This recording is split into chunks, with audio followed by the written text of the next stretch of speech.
Test. Hello. And I gotta grab something in 4 minutes.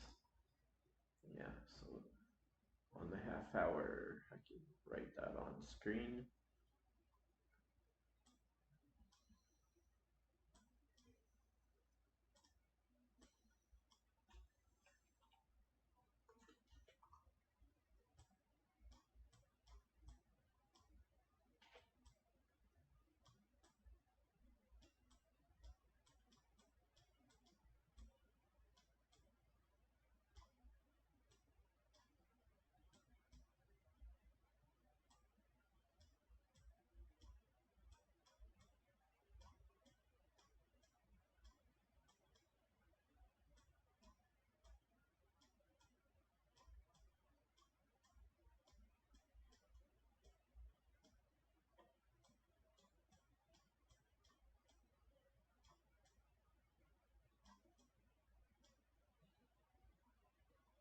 Yeah, I can leave that for now. And we'll start up then for real.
Test, test. Okay. So, Blender Guru left us in the last video asking us to make a plate. So, I'm gonna attempt to do that.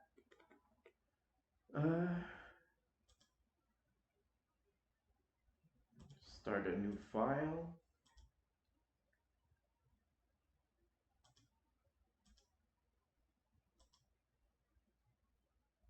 I guess technically that was a new file.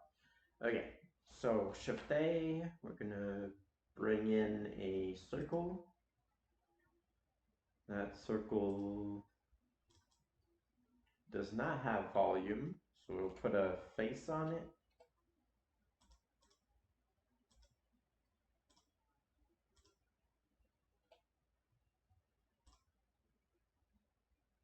And I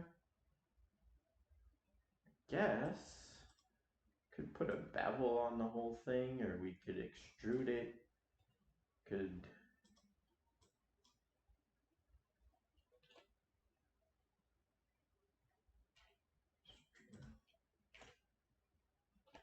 extrude in the Z direction. We kind of want to leave the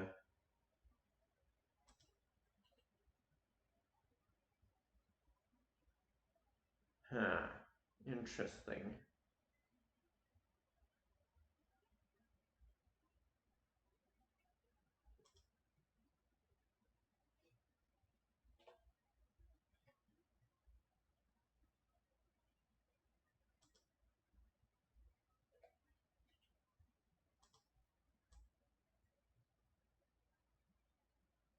We kind of want to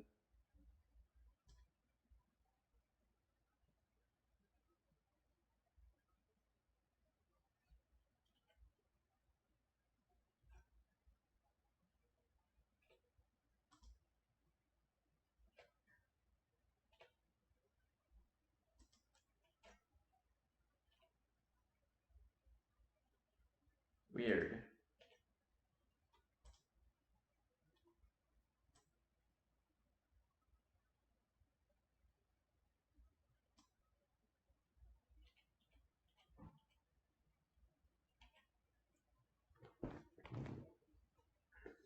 We extrude without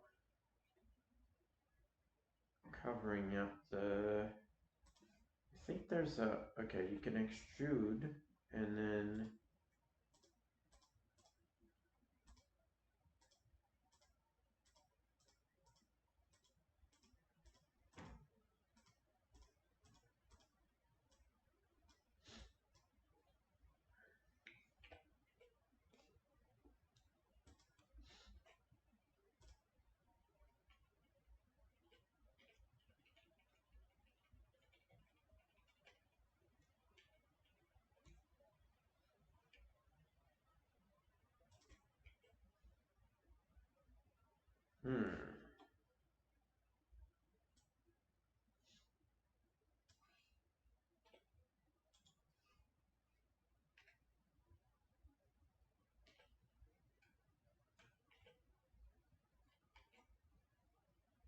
Okay, well, I'm just gonna watch his video because obviously I don't know how to do it.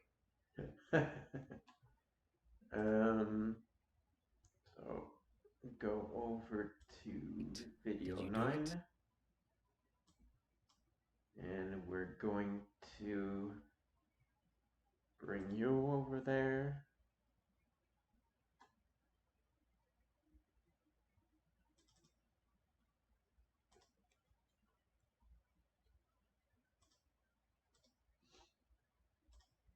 So, with that out of the way, let's get on to the tutorial. So how'd you go with your homework? Did you take a stab at creating the plate?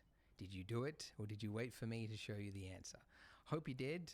If you didn't, you're only cheating yourself, as the teachers say. But no, seriously, give it a shot if you haven't already. I do think it helps you to learn. But if you don't want to, can't stop you. But I'll show you now how I tried it. Come on, I tried. This plate. So first of all, I load in the image reference first. And I haven't shown you how to do that yet, so I'll show you now. If you go to the top of the screen until the cursor changes on that line there, just right click and then say vertical split.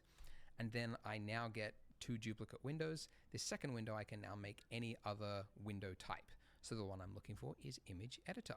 Now go image and open.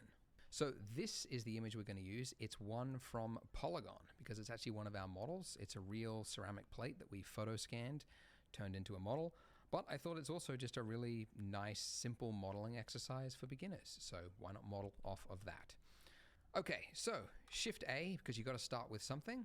Now, a lot of you probably started with a cylinder, and that's a fine way to go about it, but I know from experience that the cylinder's got a top face on it that we don't need, and then the normals have to be flipped, and you have to deal with the size, and I find it's actually just easier to start with a circle and then build out from that. I thought so. So, the circle settings, we obviously want to turn the radius down to be, I think a plate is roughly the size of like 2 donut widths anyway, like roughly 24, 30 centimeters, whatever.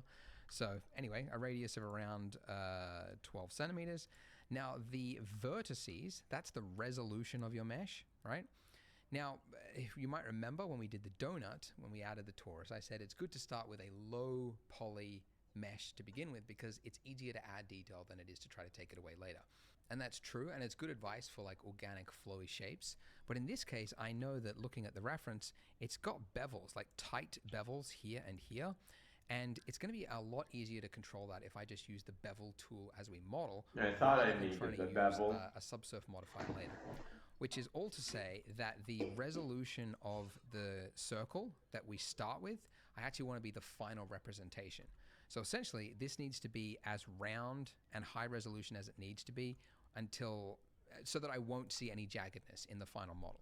So I actually went with 100 vertices, which is quite high poly, but we have got the camera really close to it. So I that would have messed me up if I so really in went edit for mode, it. make sure you're in vertice select mode. I've done recording so many times I can't remember when I've actually taught something or not, but you can swap in and out of these modes, by the way, by hitting the 1, 2, and 3 key. So 1 for vertices, 2 for edge, and then 3 for face select. Okay, so with vertice select, I'm going to start by creating this lip that goes up. So E and then Z to lock it on the Z axis to about there. I mean, we don't have measurements, but that looks like it could be plausible. And I think it's on a slight angle, very slight, so I'm going to scale out just by hitting S. All right, now for this next part of the lip, I'm going to hit E to extrude again, but I don't want to move it anywhere. I want to do it exactly where it is, but then scale it out. So right click and then S to scale out.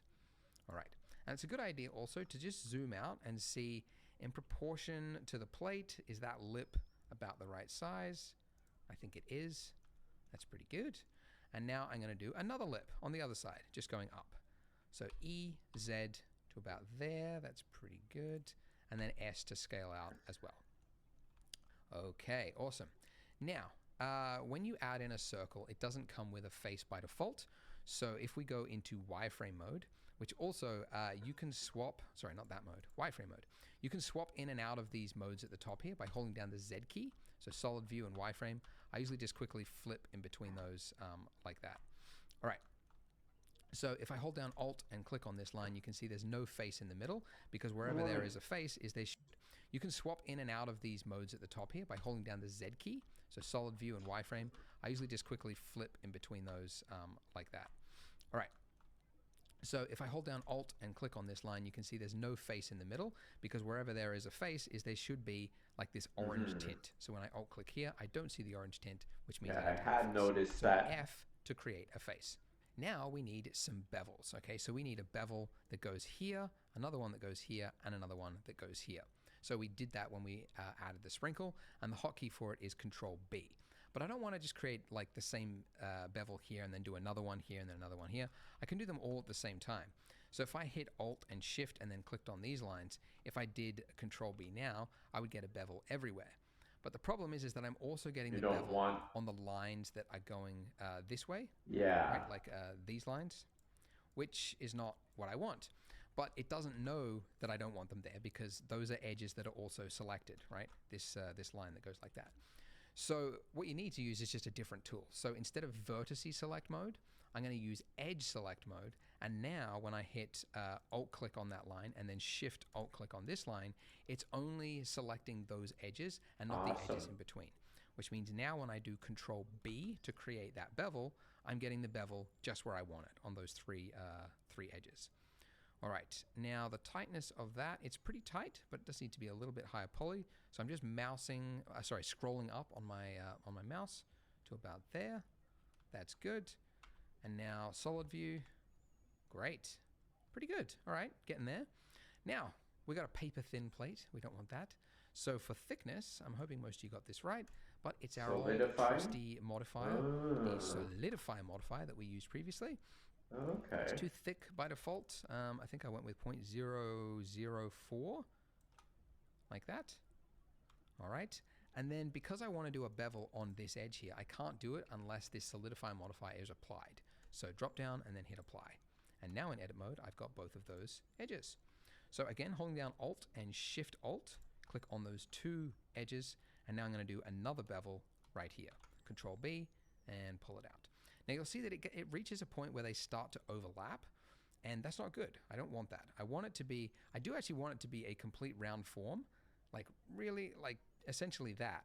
But you can see I can't really get it exactly right where they're just like meeting in the middle.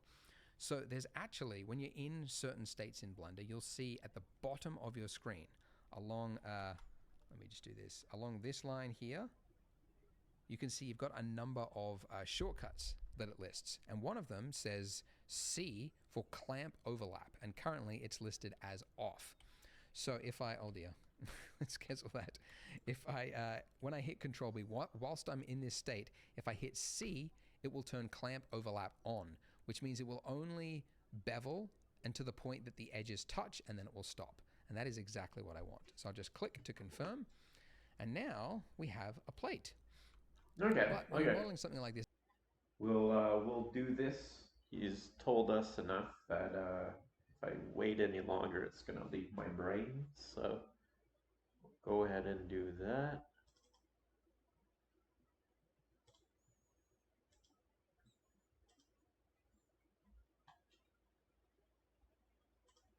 Okay. So as I thought, it was a circle. And then we want it 0.12. And he went with 100 vertices.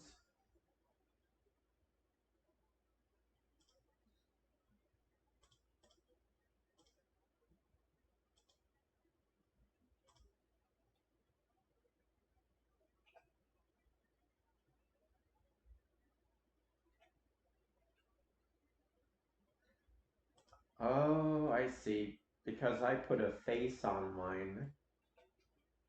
Okay, I see what's going on.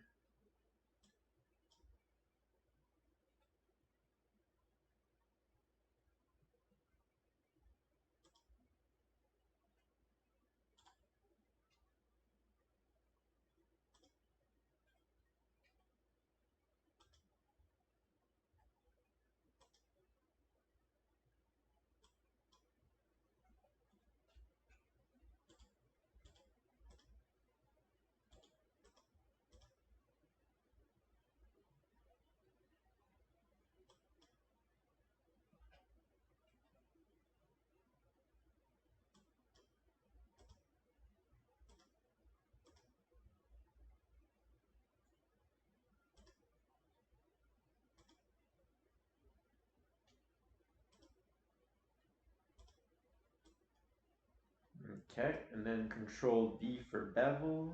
Oh, wait. Control D. Oh.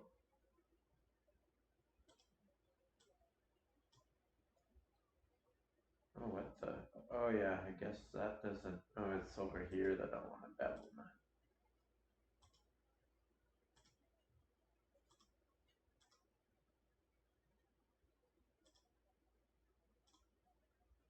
Okay. Control B.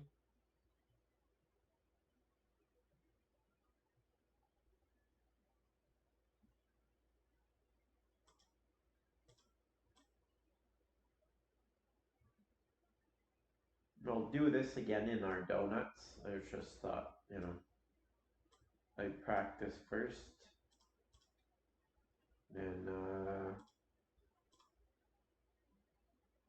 actually, we don't, guess we can be in object mode.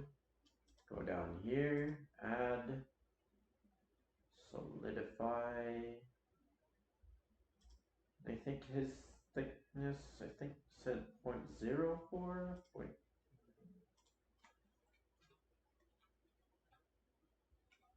Yeah, okay. And then we apply it because otherwise it doesn't exist for real. Go into edit.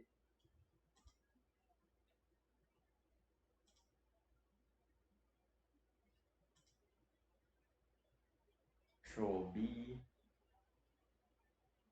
Well, what the heck?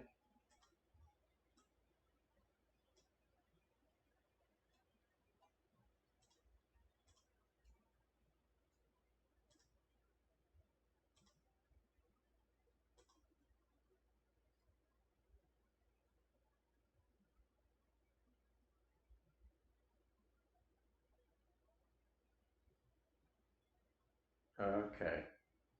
And then, as he said at the bottom, you press C and it'll lock.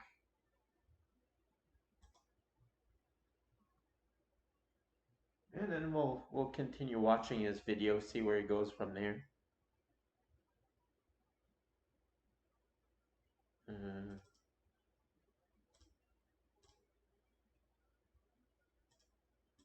It's very common if you're doing like extrusions and then you're canceling the extrusion and then you're scaling out, you can end up with vertices on top of vertices.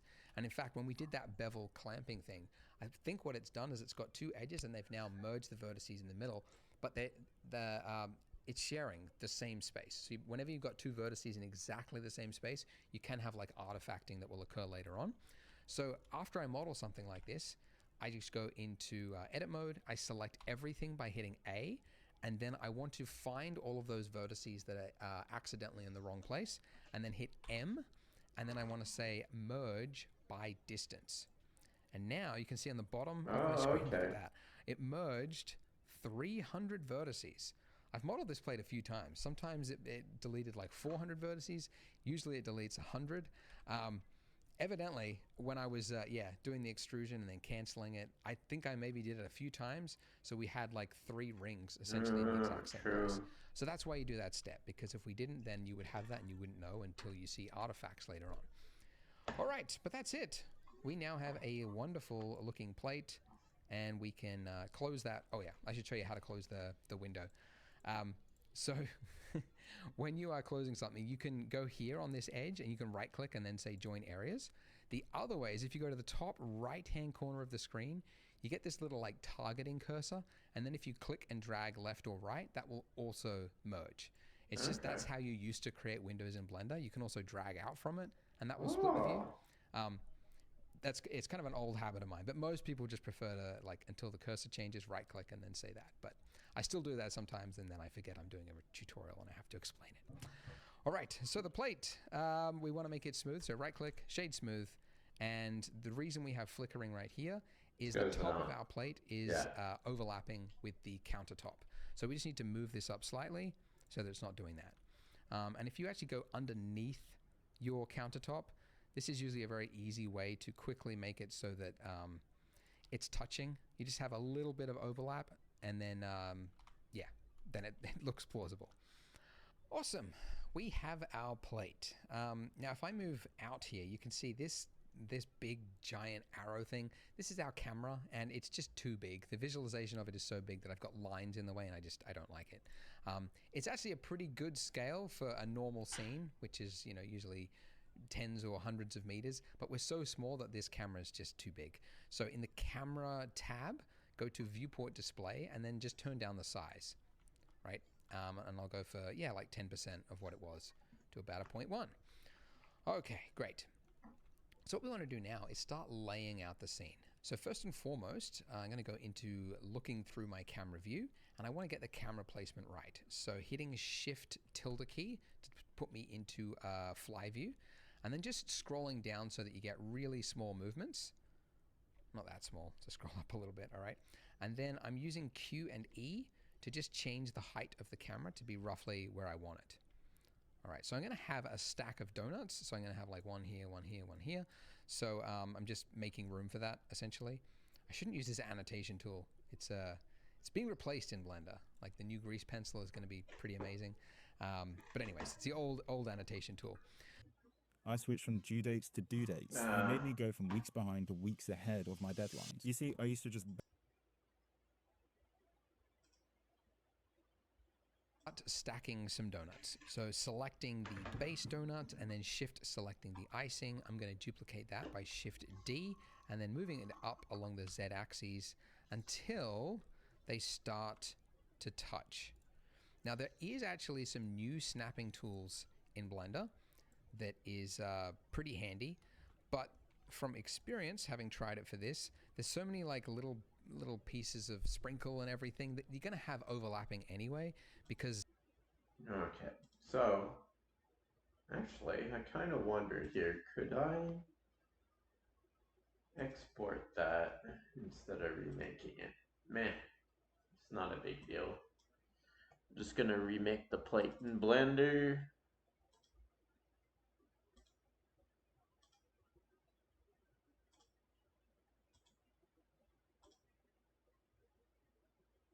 And back one file.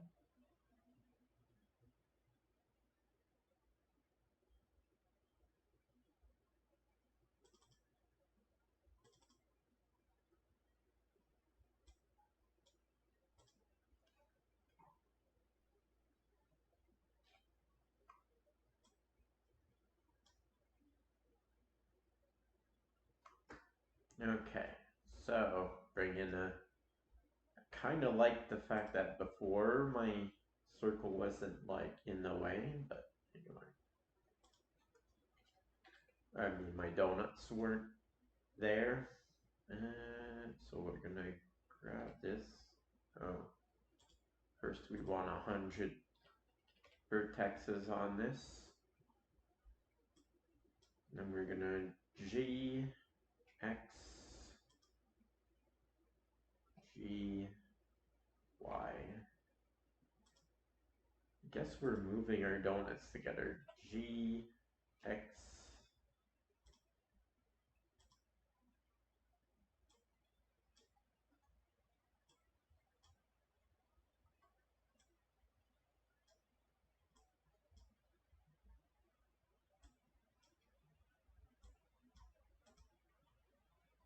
G, X. Right.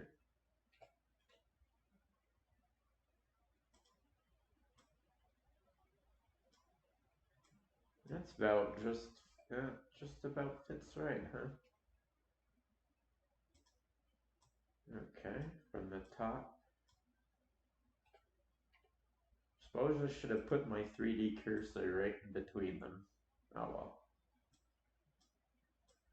Okay, so from there, edit mode. S, oh, no. E, Z.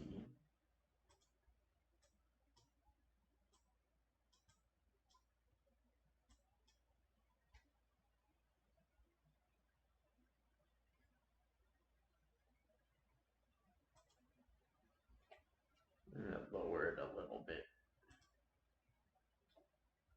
Leave it at that height and then size it out. Extrude it up. Size it out.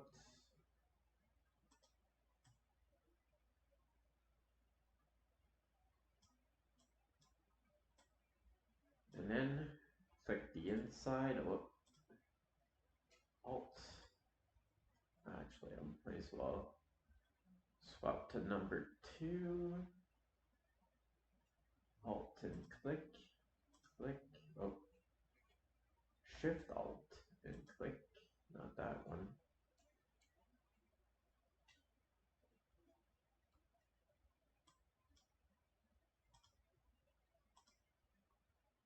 Double check my voice works. It's so quiet without my techno music blaring. Control V for bevel. Oh, oh, we're missing. Why isn't the bottom one beveling then? What? Oh, because it needs a bottom. Okay, that's a trick I'm gonna have to realize.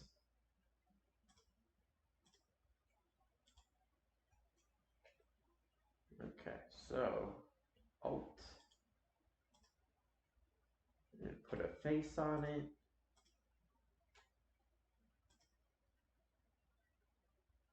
Oh, damn it, I ended up putting my bevels when I didn't mean to.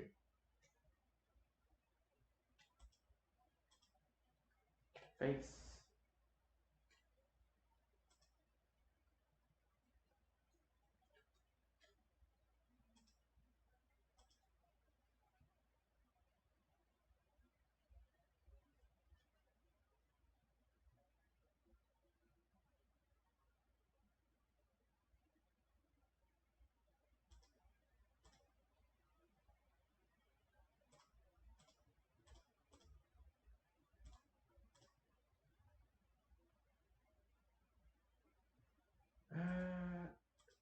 Oh yeah, I don't need to be, I can just add a solid.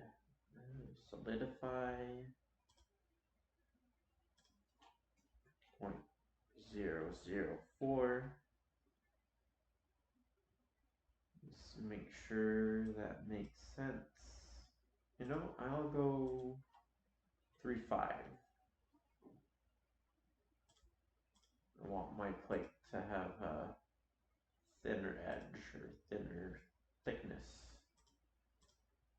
I'm gonna apply that.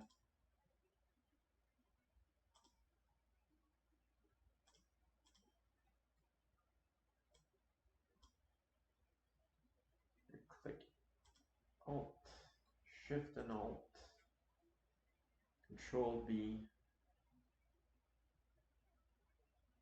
and C.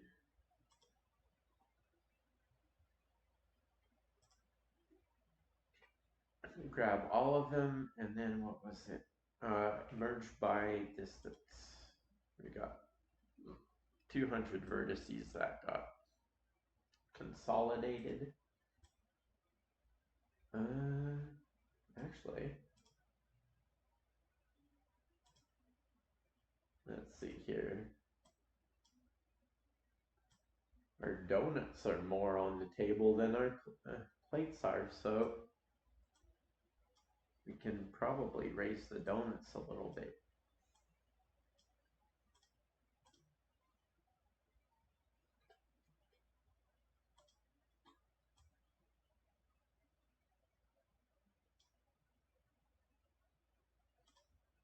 Part of me wants to put a weight limit on it or something. Put some physics in there. Okay, so it's just the knot through it. The donuts seem like they're fully in there. Then he wanted us to lift one up. Oh, Shift D. Oh, that's not the whole thing. Shift D.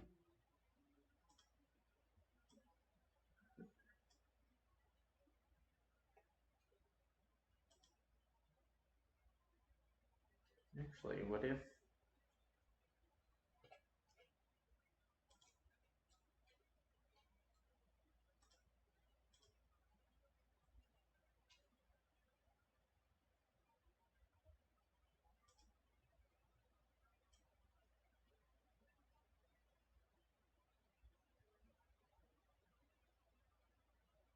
I guess our donuts, like, they're not that off that they need too much messing around with because the tops is decently flat. Okay.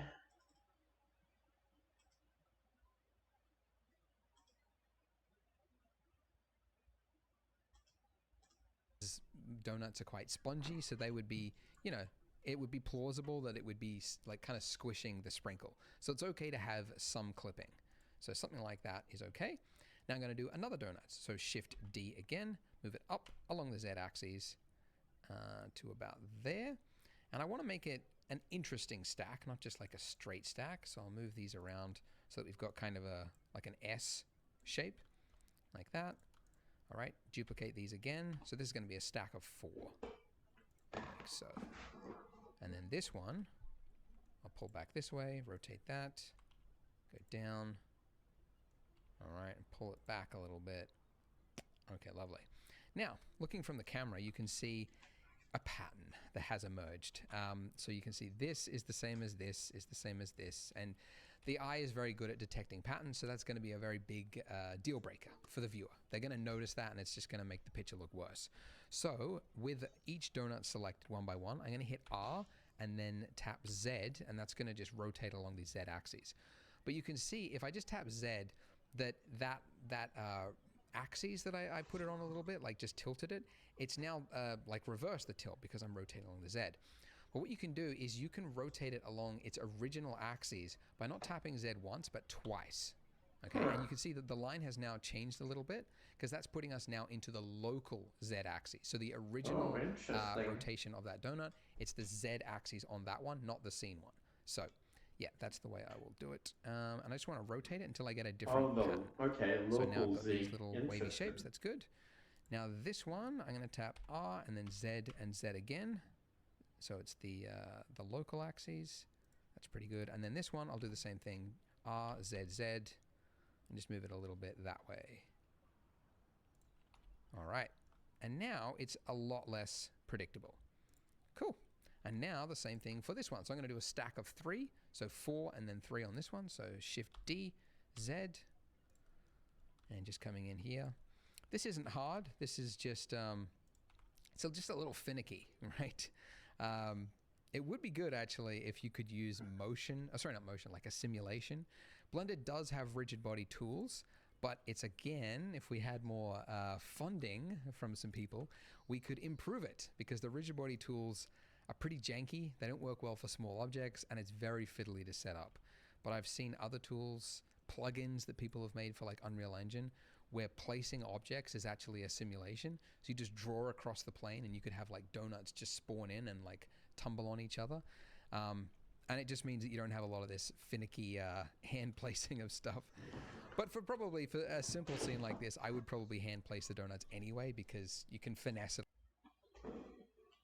Okay, we're gonna go into ours, mess around with it like that as well.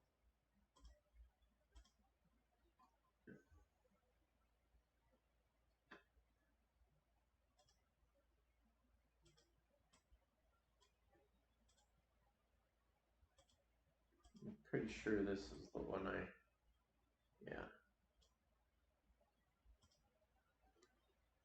And in our case, we've gone only the one dribble. Ah, damn it. Yawning already.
I'm gonna move it just enough so that it seems like one donut's holding the other one up, kind of a thing.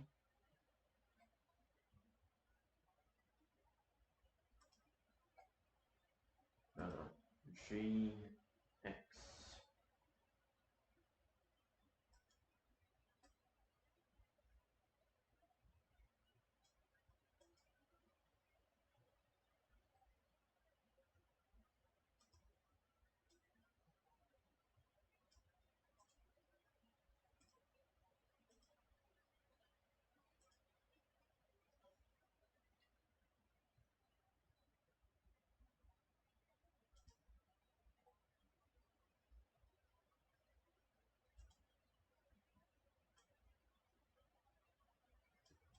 Okay, and then there's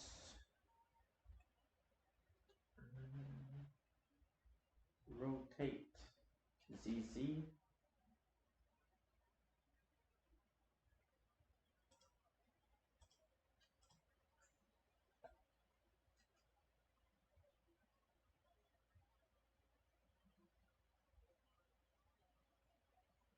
That's kind of funny how it's got like, it seems like a limit on,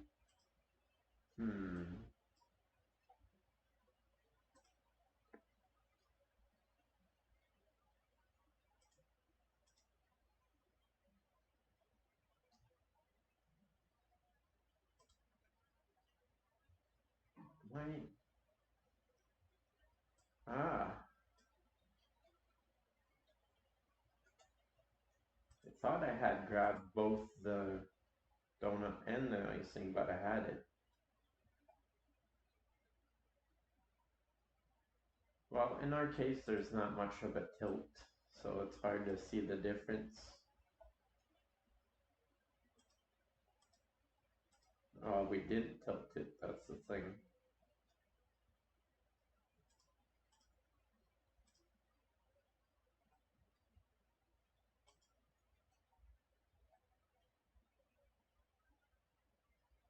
What the hell?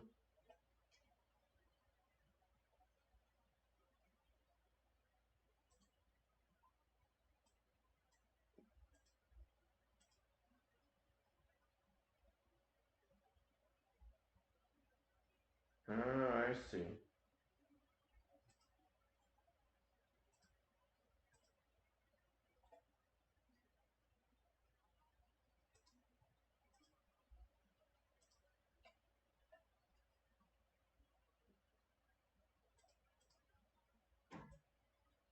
Hopefully that seems random enough.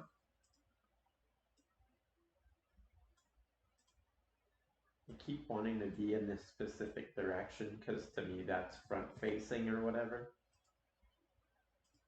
Yeah, right here. Okay, so I think we've done what Easy has done.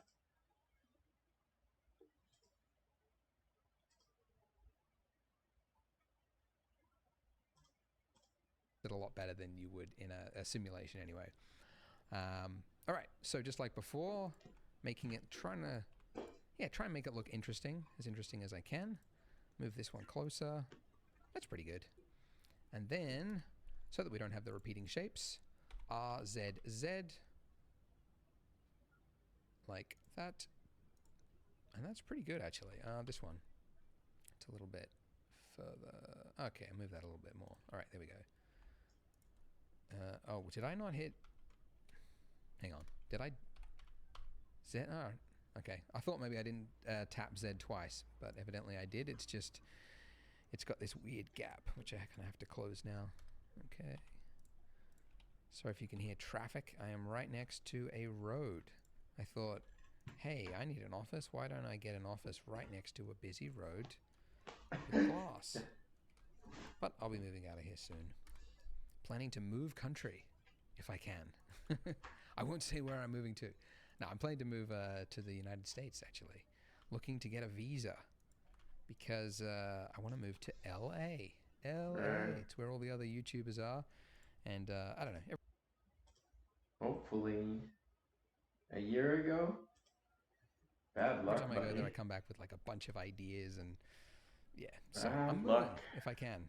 Still waiting for a visa to be Oh, approved, wait. but we'll see. I'd admit it. All right, That might so have I'm been just just making before small adjustments here and there. before the fire. All right, Ooh. and the final donut that I will create, take Sick. this, I'll just take this bottom one, Shift D, and I'm going to make a donut which is going to be like rotated to the camera a little bit.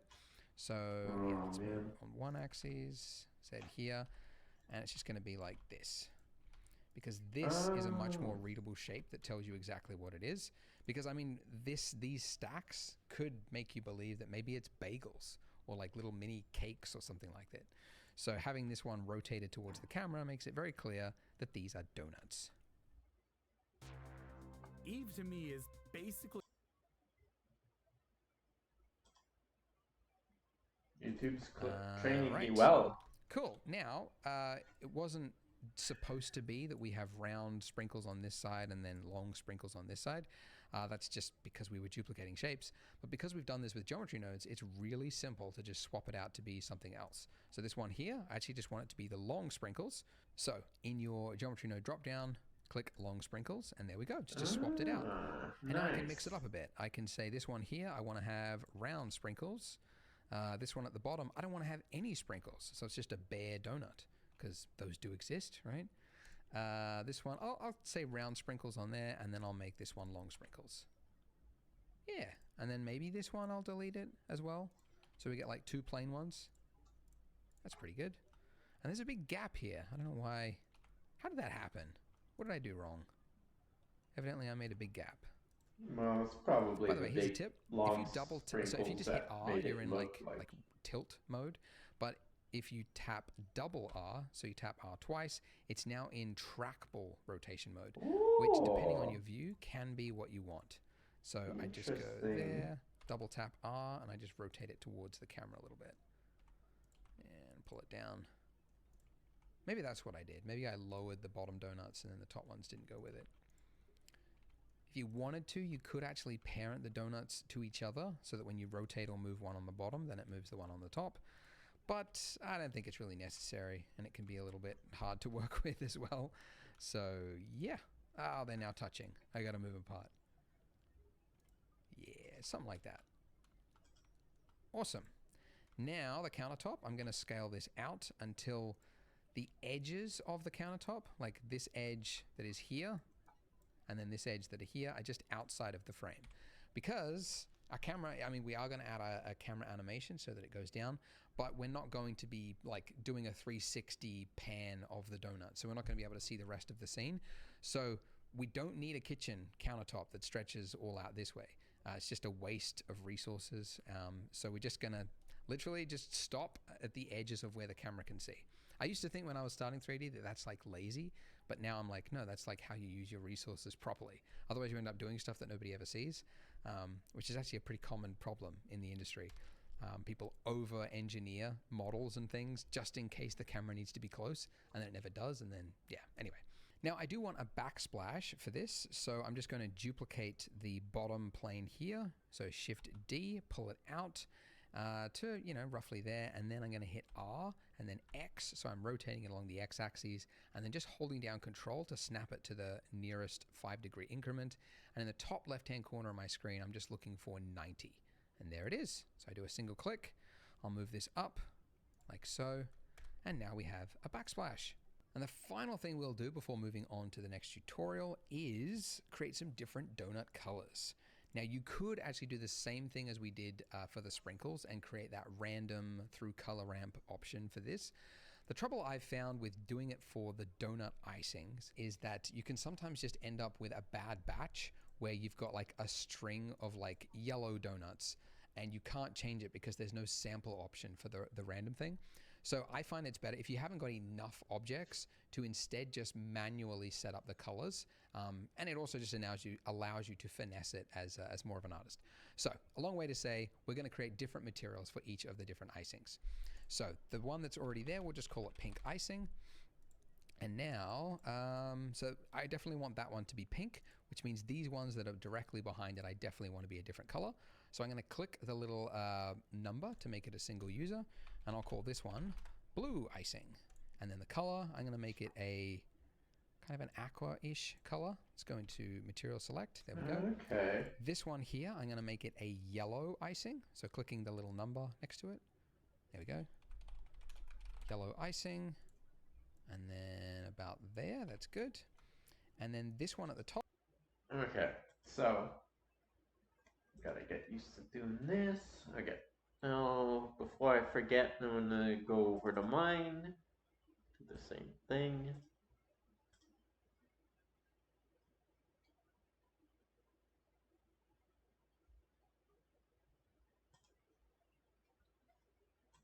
Okay, so he wanted one duplicated.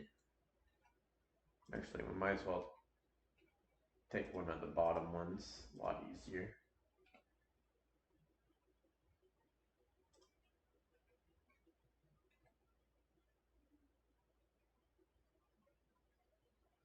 And might as well go over along the x-axis, y-axis.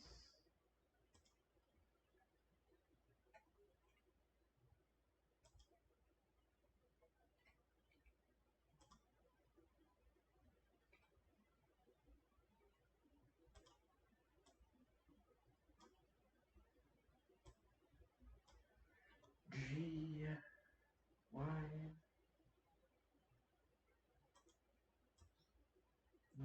We want it to believably be. Oh wow. I guess.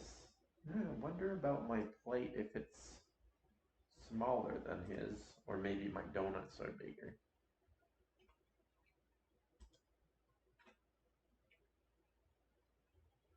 Oh, what? That's different. Oh, I see what I did.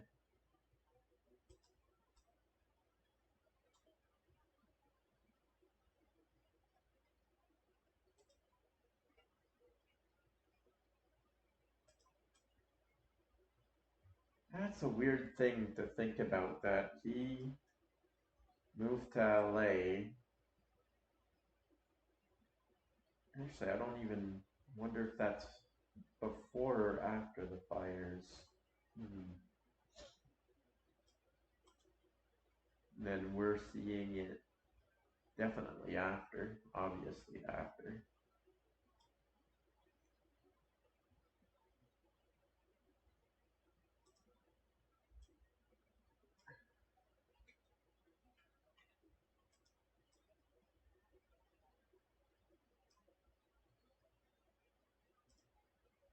Okay, so the sprinkles.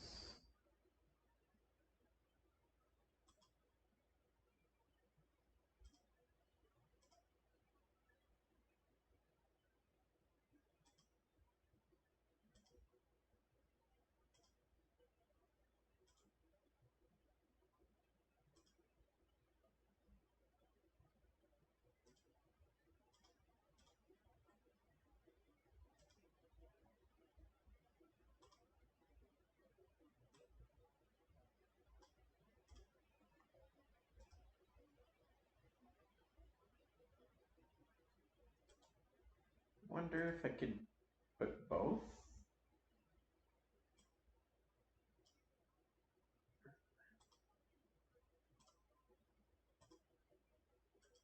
I think there was a way. Anyway.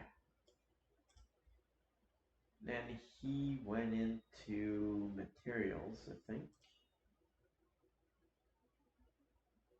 This thing, okay, so we click this, call this one green. Icing. And go in here.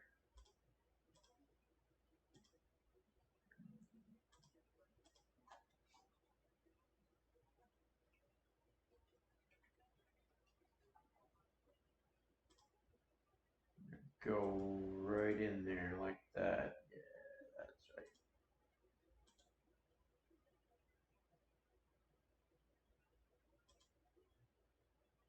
Click this one. Call that one cyan.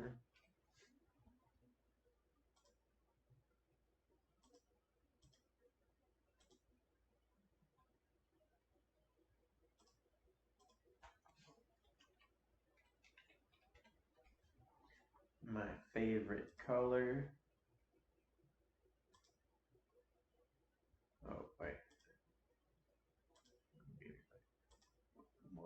that, and this one's gonna be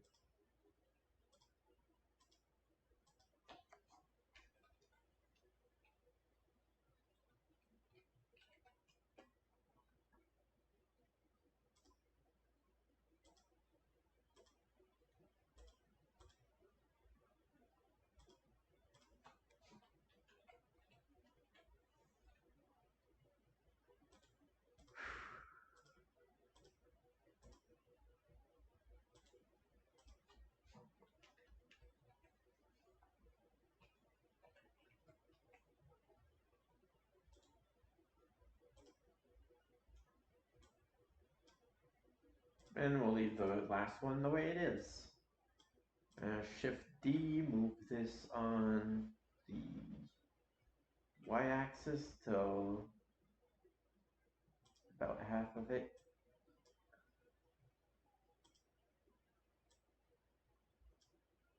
Okay.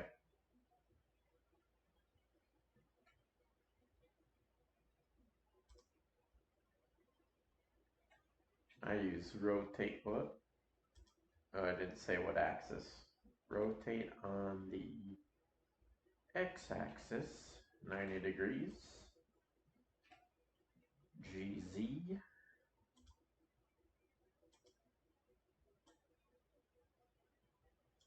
We've got our fiery backsplash. Okay. And we'll go back to what he's got left to say. Top, I'm going to make it chocolate icing. Click the little number. Chocolate. Icing. Chocolate. Let's go brown.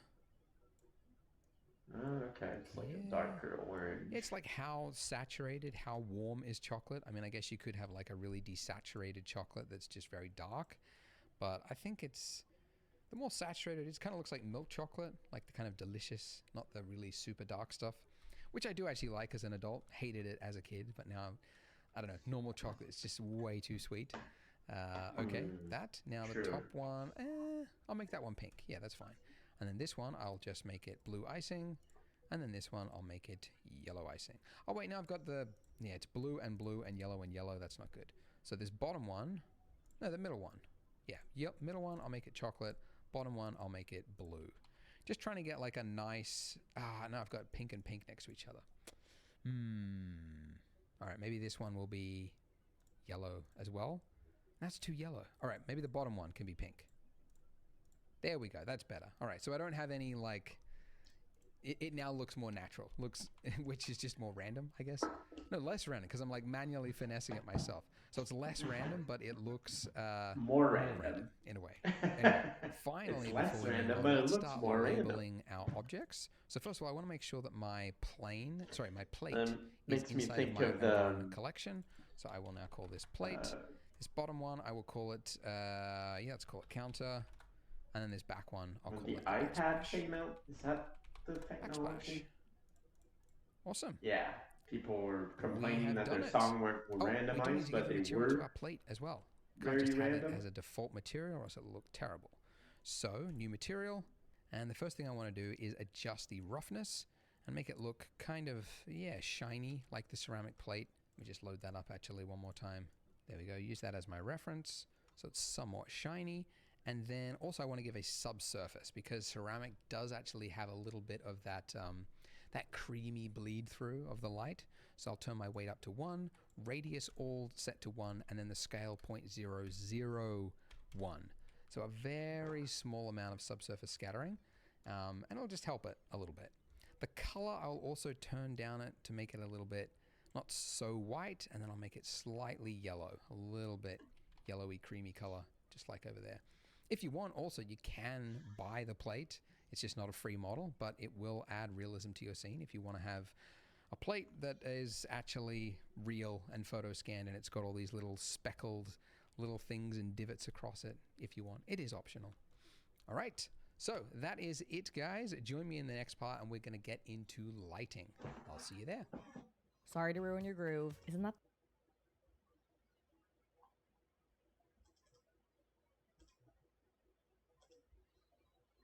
Okay, so we're gonna finish that up. I wonder if today should be like a game day. Should I play games? I like games. Really do. Guess I feel like I'm accomplishing something by doing this modeling stuff. And I am. I mean, gonna do, and this will be, we'll call this plate. Yeah. And something about saturation and value. What? No. It goes slightly on the yellow side. True. Roughness. A little bit more reflective. Subsurface. One.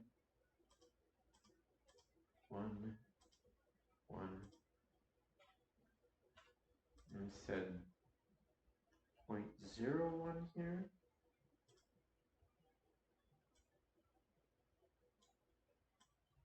No, it definitely looks like a plate with donuts on it. It's not mistakenable as anything else.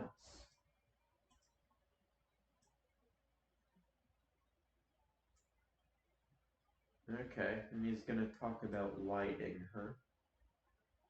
I think we're gonna leave the tutorial 10 for the next time. You know, better save this.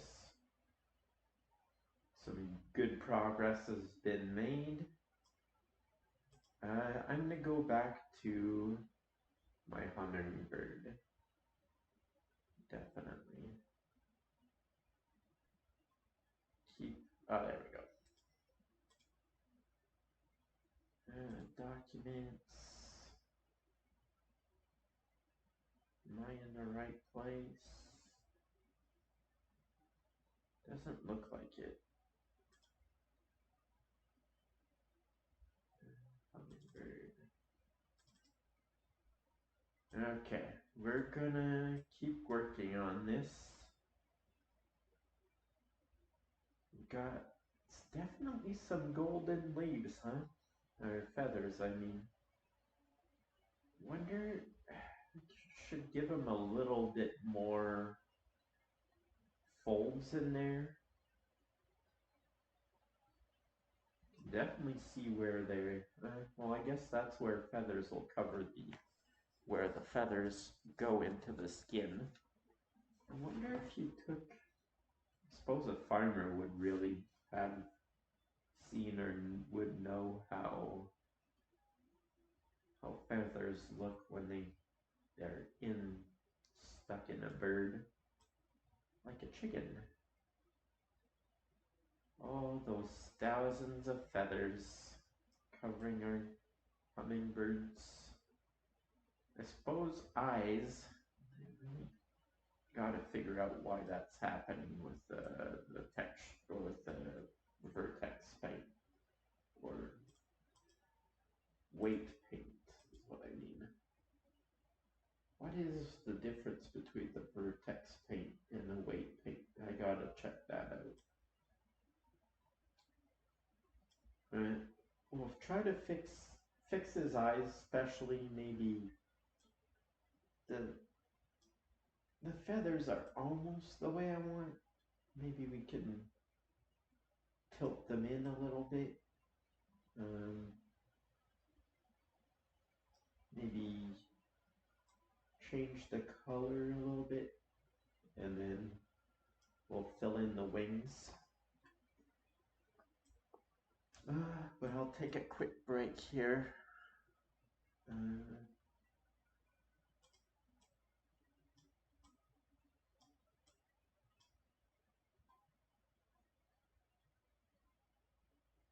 Actually, I might as well put some music on for you guys.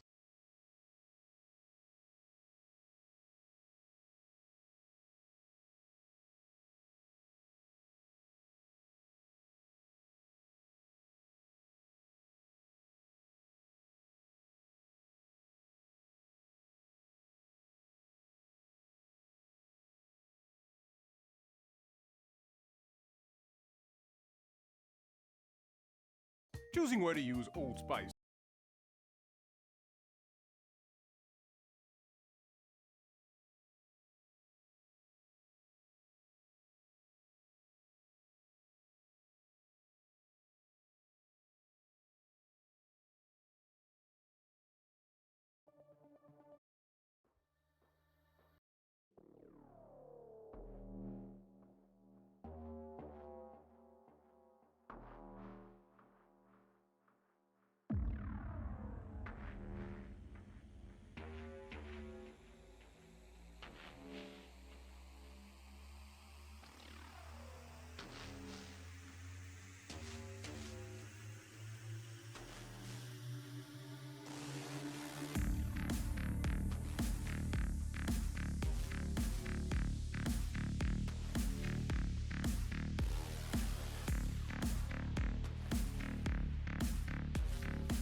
This is World of Warcraft, but there's no classes because there's archetypes instead. An archetype is a fusion of two or more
maybe I could put my voice up a little bit, just like that. Yeah, now we're talking. Okay, so I'm gonna take one thing at a time. If I don't understand something,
your character. Not a problem. Now this So you have no idea how to weight paint your character. Not a problem. Now this video is going to be a summary of my bigger weight painting series that has all of the details, but in this video we will cover all of the most common issues that new 3D artists tend to have the first time they try and weight paint. Now something really useful I recommend you do is you click your rig and on the right under the running man under viewport and display, check in front.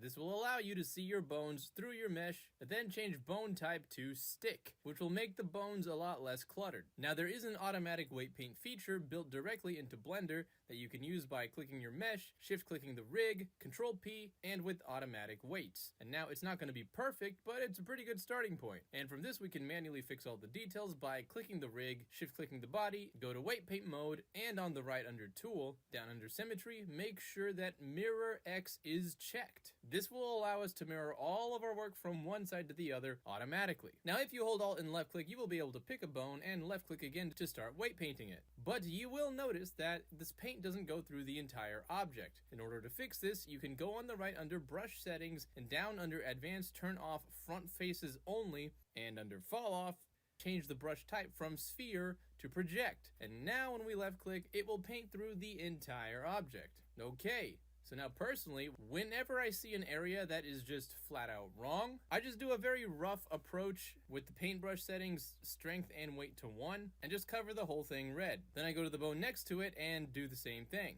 Now something useful to know is that while you're weight painting, if you press R, you will be able to rotate whatever bone you have selected, which is really useful when you just want to quickly check the bins. And then I go to the top left under weights, smooth, increase the factor, and iterate a few times until you think it starts to look right. Then click the neighbor, smooth, click the neighbor, smooth, click the neighbor, smooth, and just do that until the problem goes away. And literally repeat the process over and over until the bins between every bone looks good. Let's talk about some common problems that a lot of beginners have the first time they do this. For example, weird looking bins that just aren't getting better no matter how smooth they are. Usually, if you are having some problems but everything is smooth, that means that you don't have enough edge loops. So if you're trying to bend the fingers but your topology looks like this, unless you use some serious shape keys and drive drivers, you are not going to get nice looking bends. Add some edge loops and then try smooth again. This will usually fix your fingers, your elbows, your wrists, your knees, and your ankles. Another common problem that beginners have is the natural bends in the pelvis area. If your character has smooth weight painting but the bends are still not working, then your topology is probably not conducive for good animation. For example, if your topology looks like this, then you are not going to get the nice bends in the pelvis area because the legs are supposed to bend around here, not here. So double check your topology and make sure that your edge loops are aligned where the joints normally bend. Another common problem that beginners tend to have is the infamous wrist twist problem. And the easiest solution that most professionals use is they simply have twist bones in between the joints. For example, if you are using the Unreal 5 skeleton like we are, then you will see that in between each main limb are 2 twist bones. Now you can manually control these if you want, but personally I like to automate any repetitive task. We already know that the twist bones should only trigger when the wrist turns.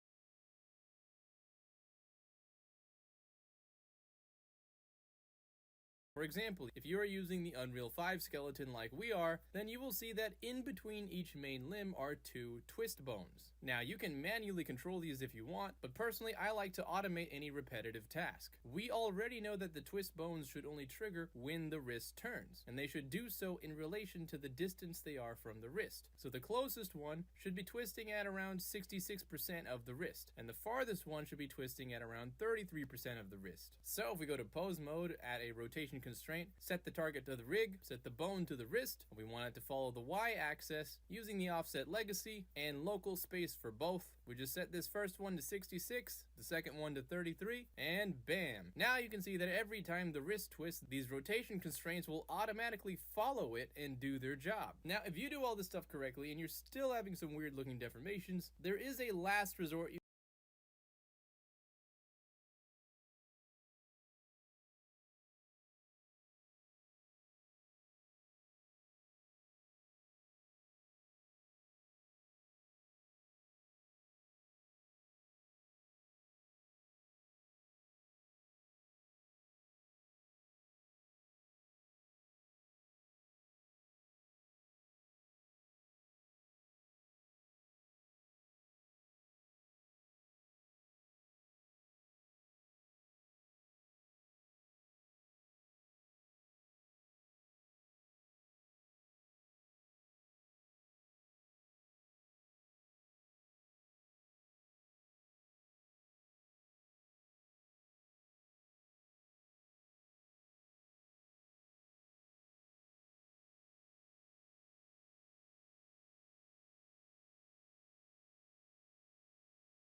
How dare you ignore my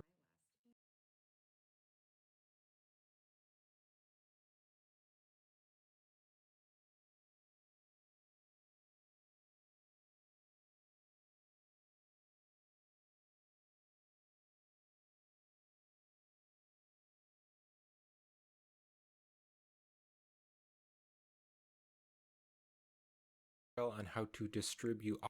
So recently I created this tutorial on how to distribute objects on a plane using geometry nodes, and in the video comments people were wondering how they can place the objects in just specific spots. So in this tutorial I'm going to show you how to set it up so that you can weight paint on your object, and then where you've weight painted, that's where the objects is going to show up. And we will be doing this with geometry nodes. And if you haven't seen that other video, I will have a link in the description to that video, but real quick I will show you how to set it up so that you can distribute the objects onto a plane or onto some other object, and then after that I'll show you how to set up the weight painting so that the objects are only in some spots. And I will also have timestamps in the video description if you've already set up your geometry nodes, but you just want to skip to the part where you can learn how to set up the weight painting. Alright, so I have this pretty detailed subdivided landscape right here, and I created this grass. Alright, I both to a point.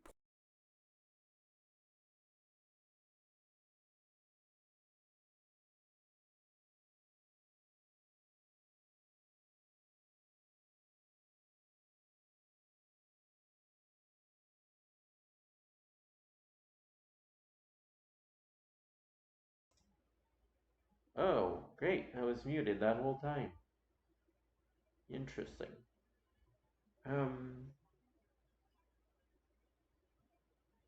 So instead, oh, wait.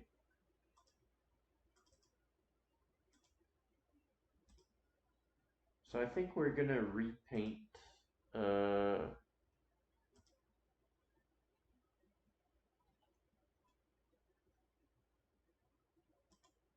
think we're gonna repaint our guy. I'm not sure what happened yesterday where these two weight paints, like, well, the head didn't want to go properly. I'm not sure what was happening. So go back into layout. Luckily, we've got both of our feathers pre-sorted out. So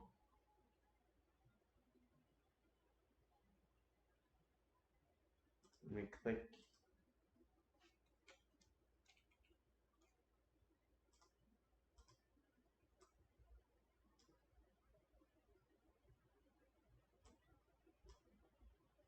What was it on?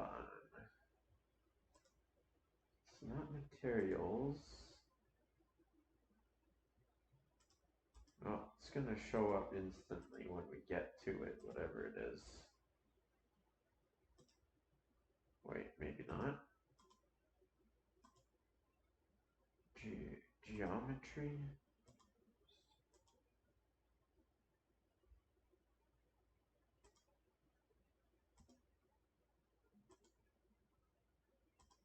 There it is. Okay. These are gonna go away. What is that?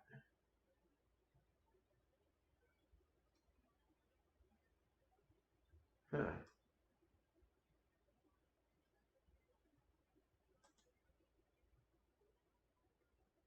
Interesting.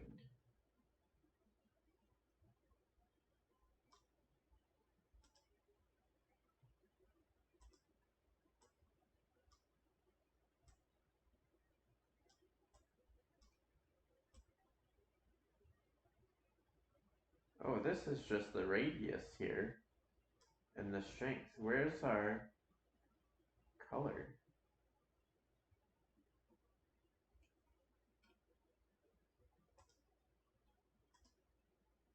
Is that what was going on yesterday? I was too tired to realize, oh, wait, that's the smudging.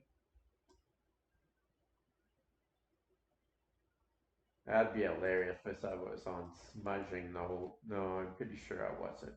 Okay, so that's group one.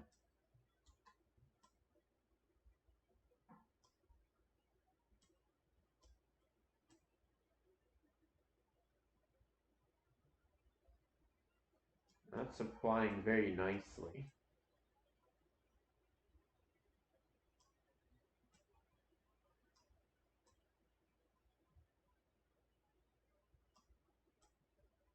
Well, didn't quite want that.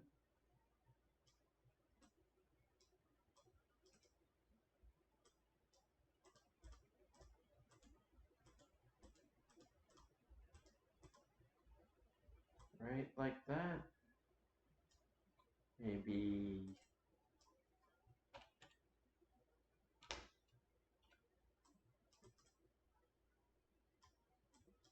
why don't it's happening again.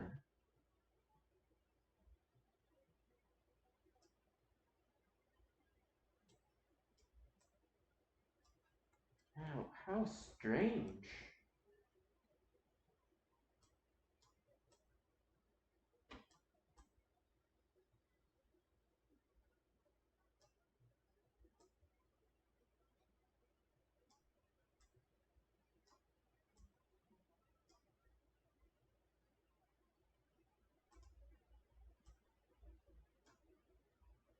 How strange.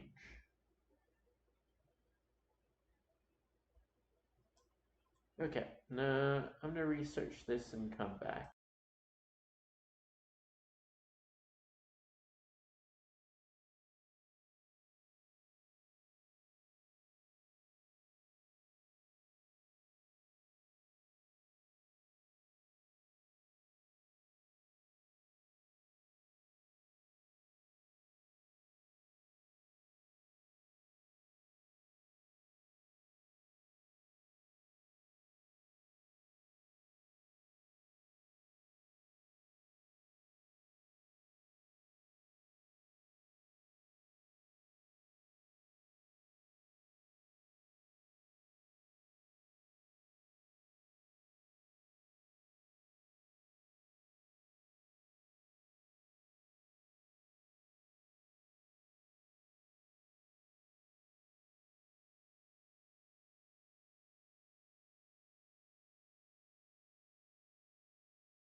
Okay, it's figured out. Apparently I need to change to another brush type instead of trying to go with 0, which is strange to me. But it'll work, at least. I think, okay, at least.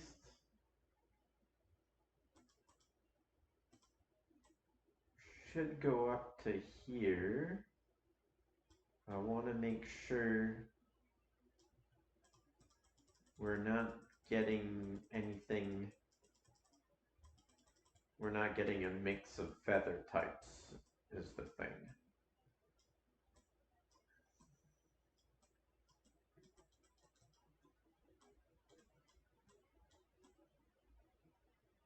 Okay, so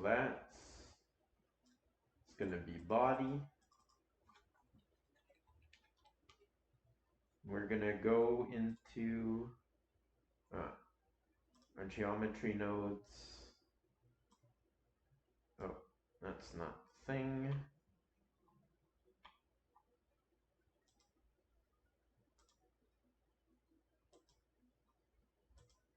There we go.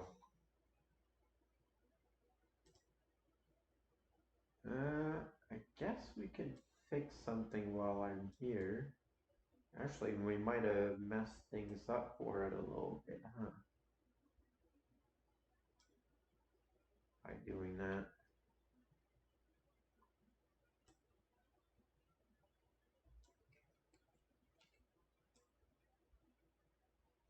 Kind of want it like that.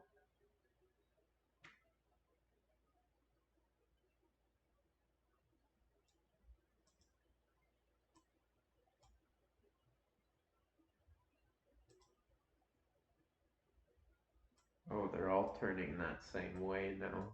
That's kind of weird.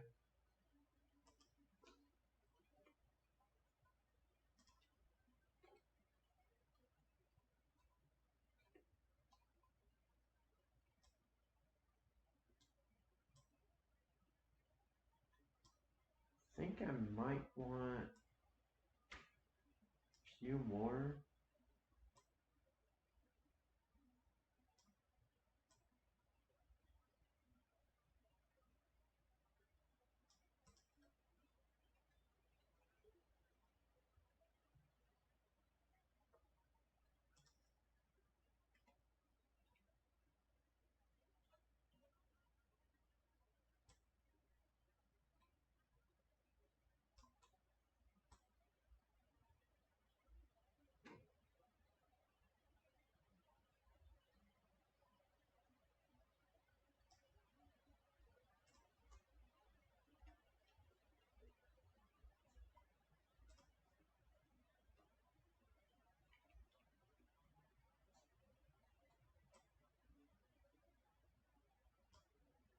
It kind of sized weird. Why is that?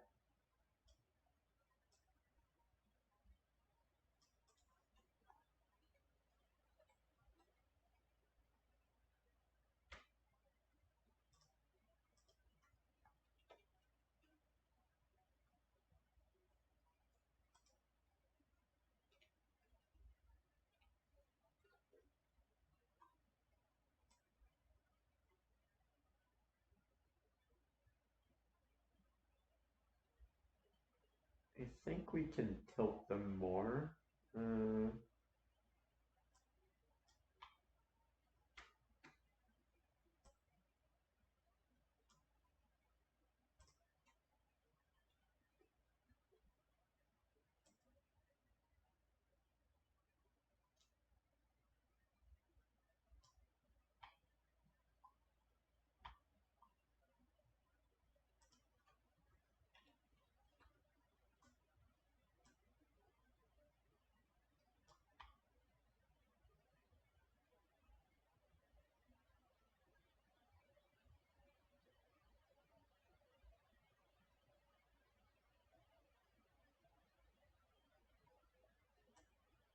I wish the edge was like, I guess maybe that's where it adds kind of a pain.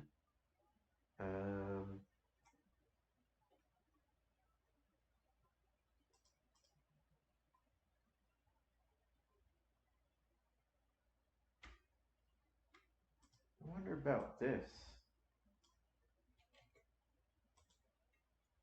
It goes green.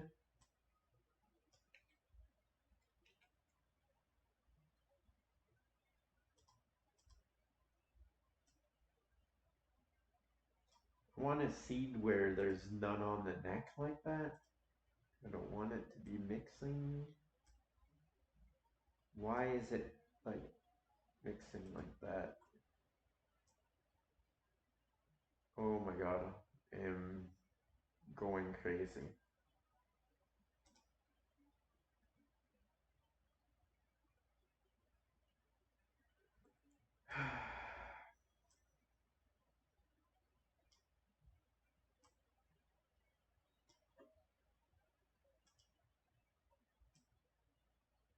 You swear they're gonna do that, aren't they? No matter what instance, there's gonna be a random one on the neck higher than I want it. That's not too bad. Instance 9 has like 2 here that I don't like. That's a no-no. That's actually pretty nice. I'll accept that. Okay, so that is body. We can lock that in. This is going to be head.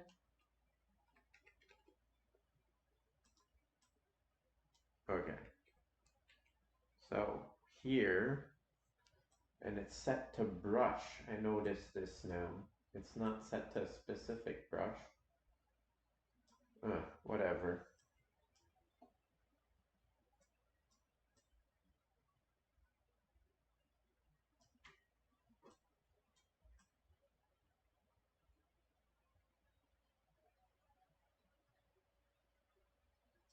Okay, I'll just fill it in and then we'll start cleaning up around the eyes after, now that we know we can subdivide.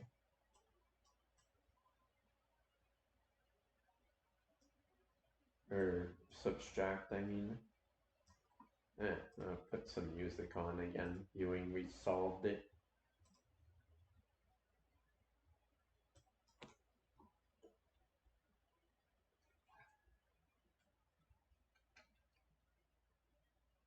What just happened? There we go. I'll try to find that song we were on. Should be decently easy to find since I'll be one of the ones.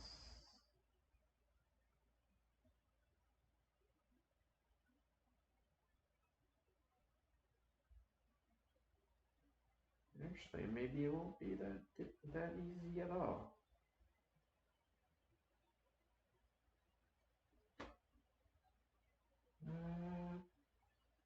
There it is. Oh, there it was. There we go.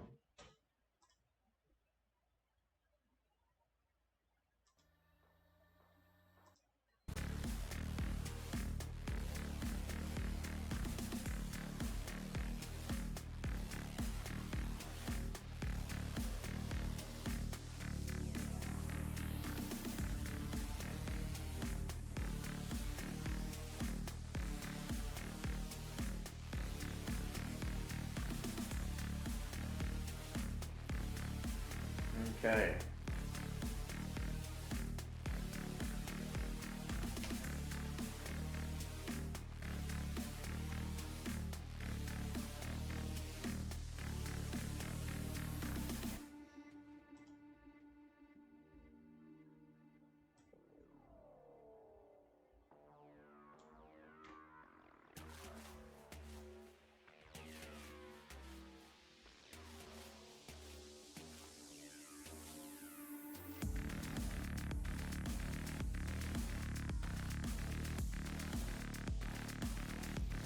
That's starting to come along nicely now. I'm liking that.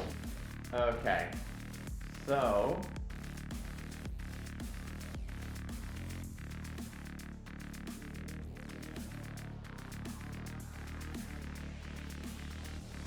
just to add a bit of variety.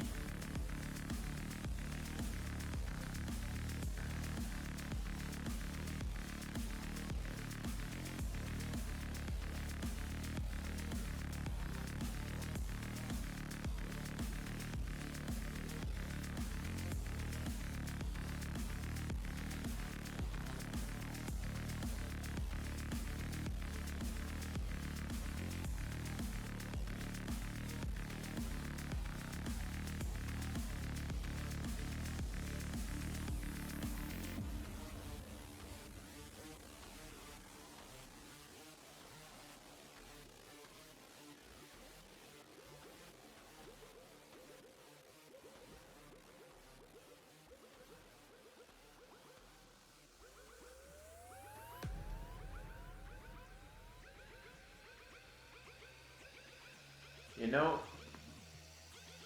yeah, I think we're gonna fix something up here, because the eyes, there's not enough geometry around them, so the feathers don't really have a proper spot.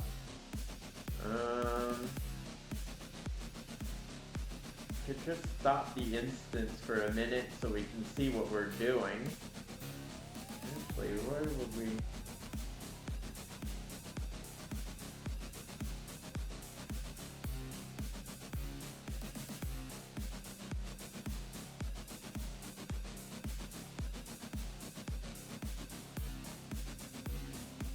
I guess we'll just disconnect the geometry node for now, yeah.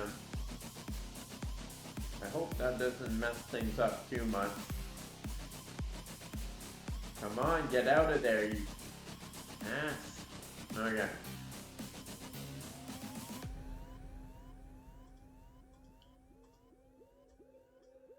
Okay.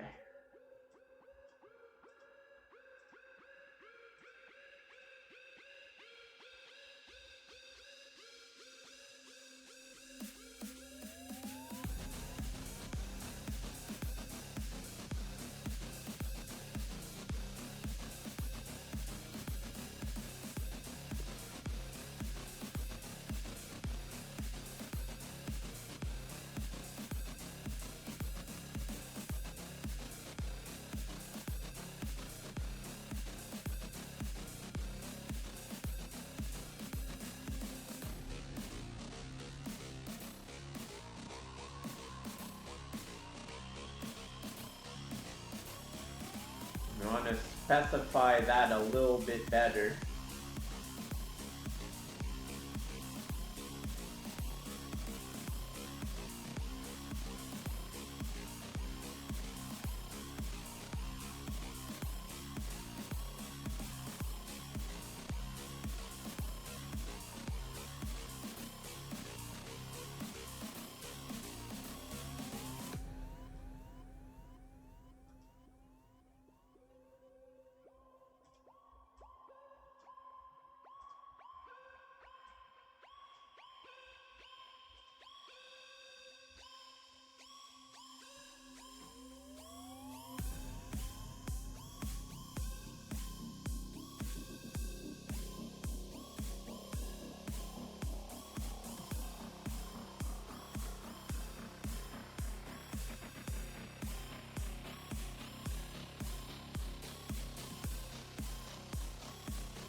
That'll do. Then, if we go in our weight paint,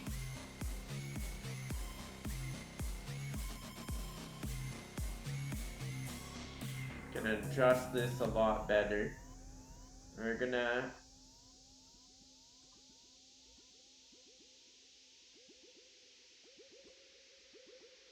and then we're gonna subtract what we actually want.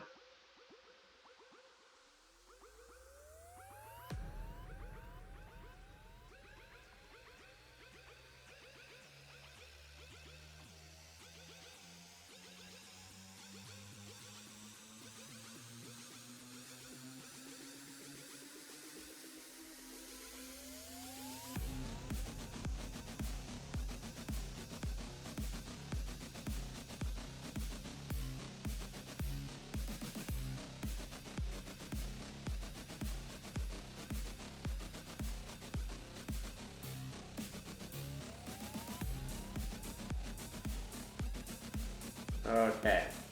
And then we can, what was it? Go back in, well, we are in layout. Go back and there.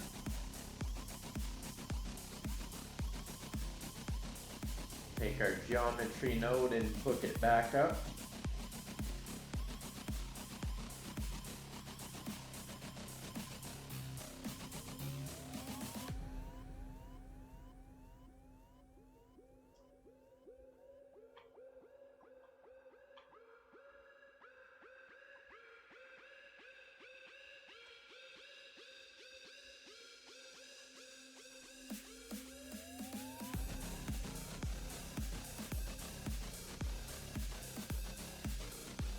Maybe we could actually go a little bit over top of the eyes.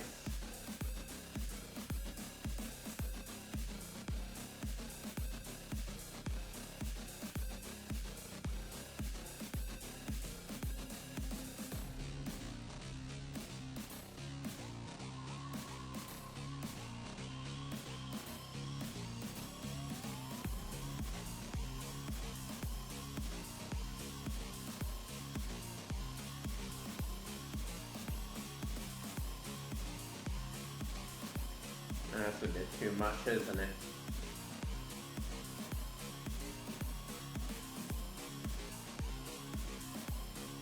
Oh yeah, that gives him enough to see out of there. To make his feathers a little bit smaller, maybe? What if...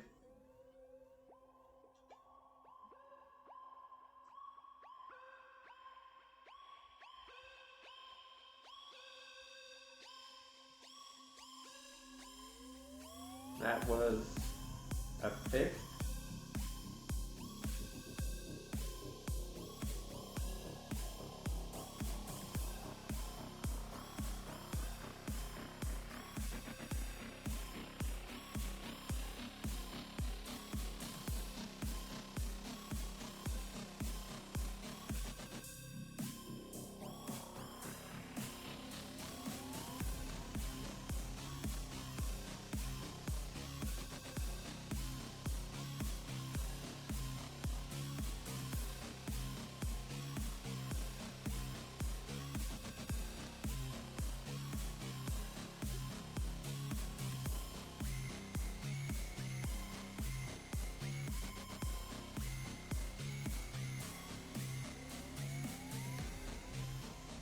That's starting to turn into something.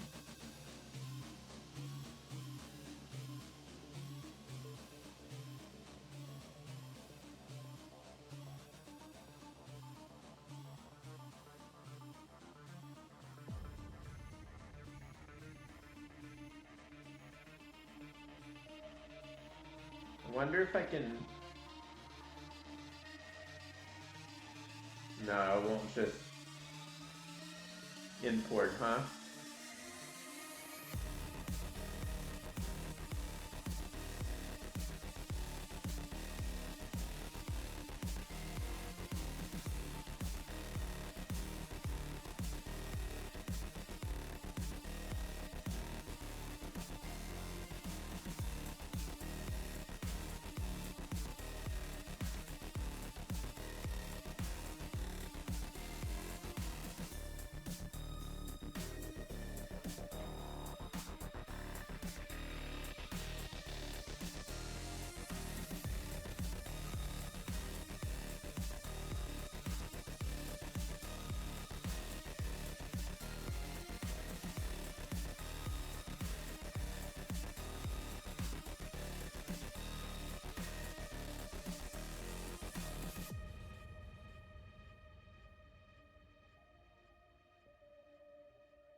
there's a right and left way?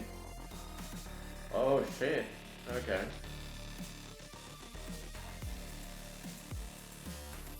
How would I make them both share this?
Oh, it is on both. Hey, Sartak! How did you find the rest of your stream?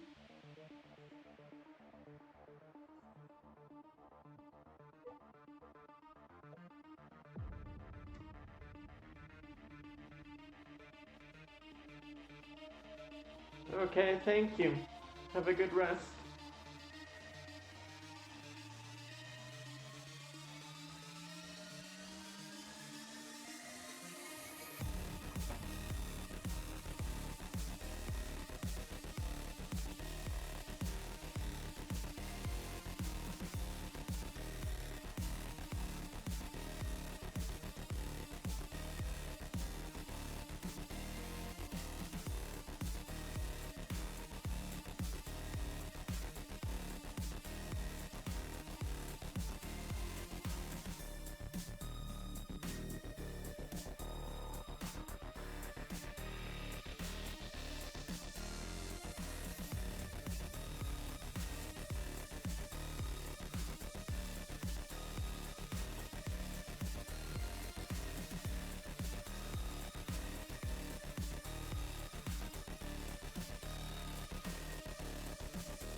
weird that it's going on that way when I'm...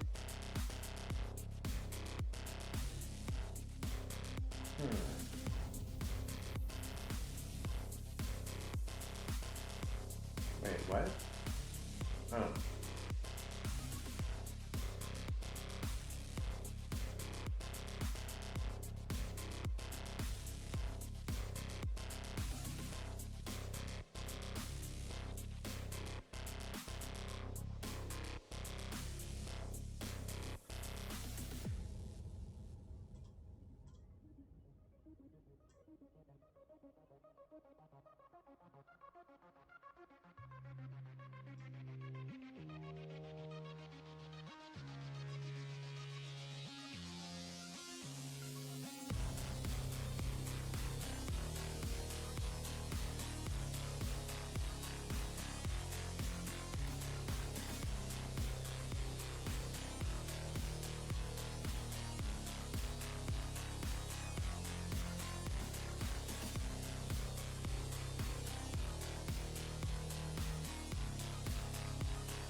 just feathers dancing to the music for a minute here.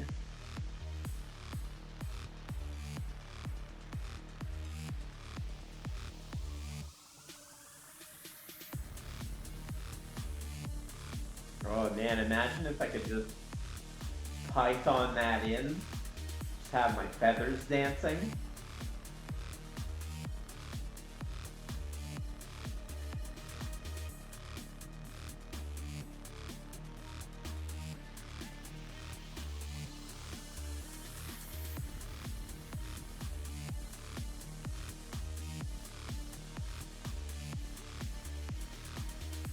Okay, let's commit to something.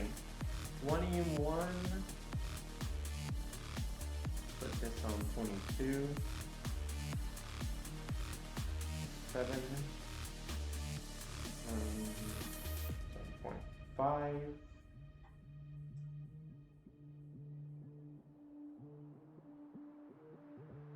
Increase the number.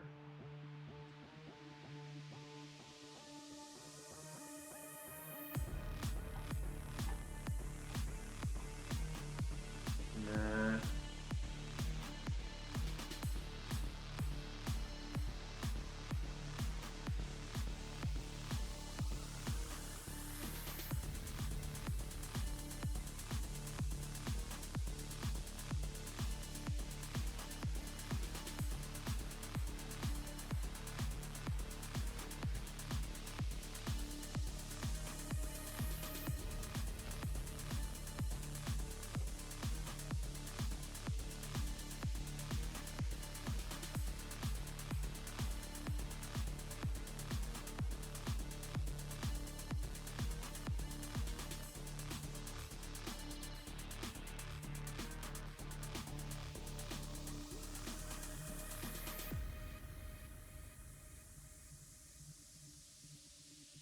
Almost there. Oh, what did I do?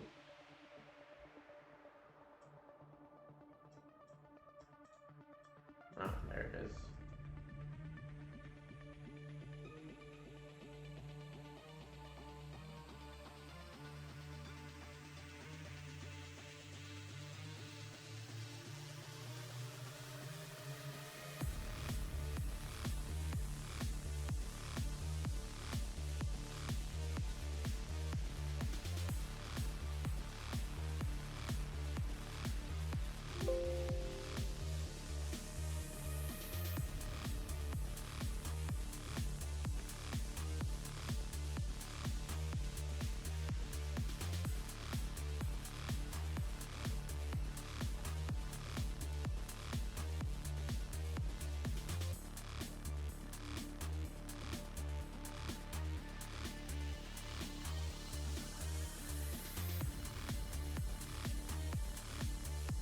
Okay, so pretty much I'm gonna go over to this wing.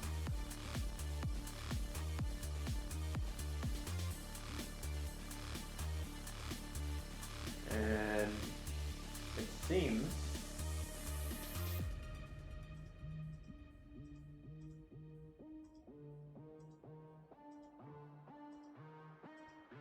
yeah, seems like we got the same info over here, except over here.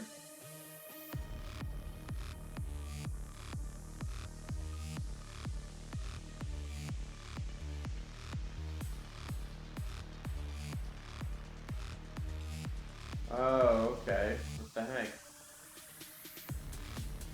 Oh, we're gonna plug that back in. Yes.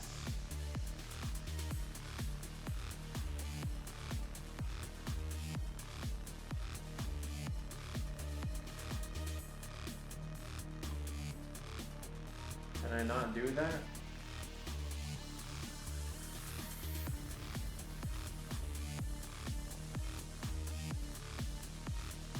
Exits.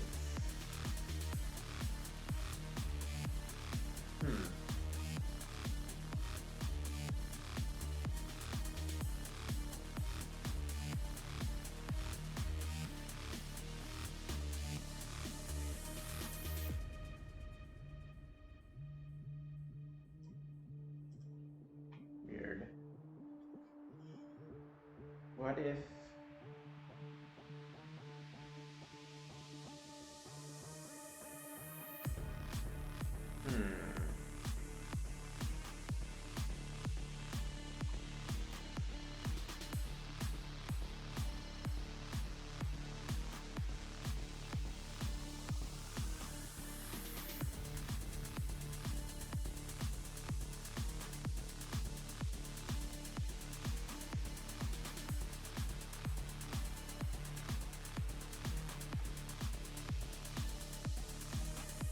Okay, I think, yeah, that's all we do. We just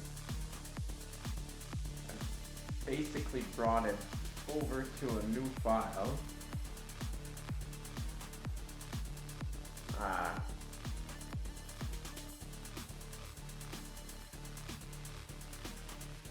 And this is the left wing. And then I just go over here. There we go.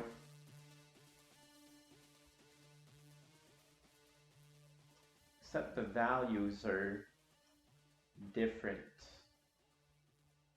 So we're gonna have to fix that. I think maybe you just put a negative on all the... Help is always within reach positive. during the Bring Spring Home Sale. Now save 25% on Woodshield Best Stain and Beauty Tone Signature Paint. And save up to 25% on Scott's Turf Builder Lawn Care and Maintenance. Only at Home Hardware and Building Centers.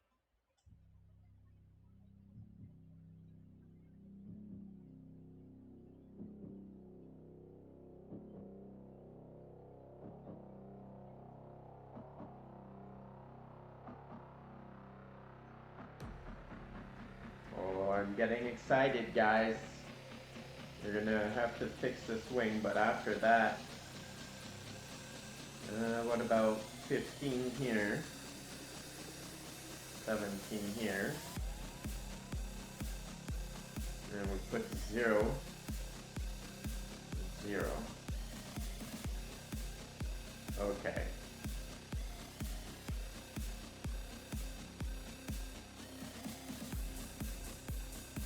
I remember something about how.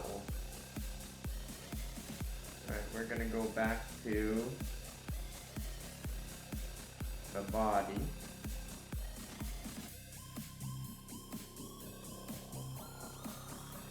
Euler local. Okay. Well, that's to be considered.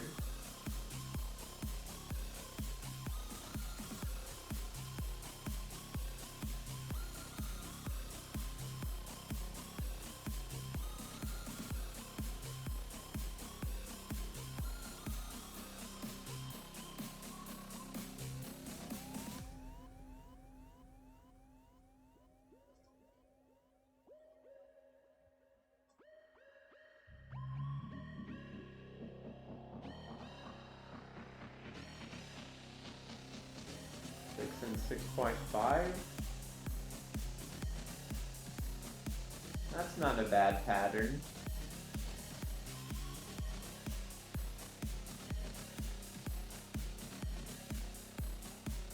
Wait, what? Where'd that go away?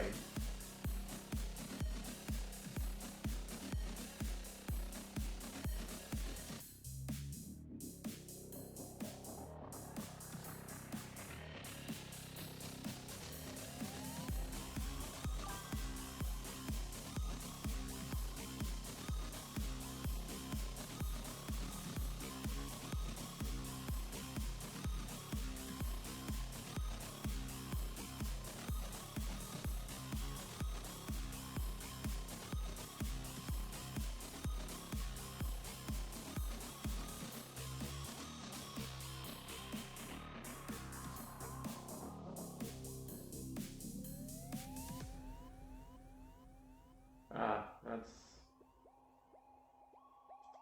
What?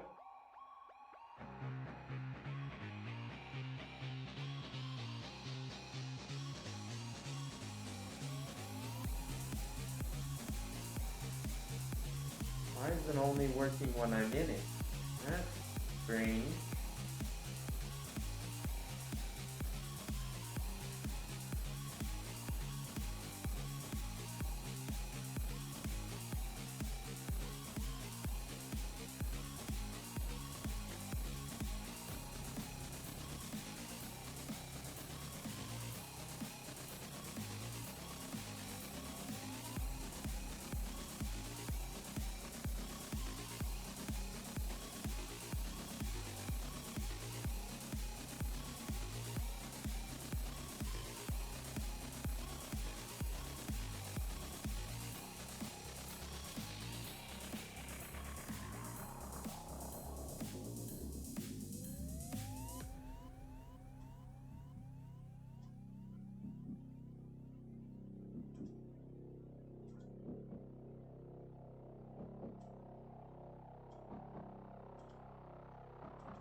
is going on?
No? None of this works. Okay.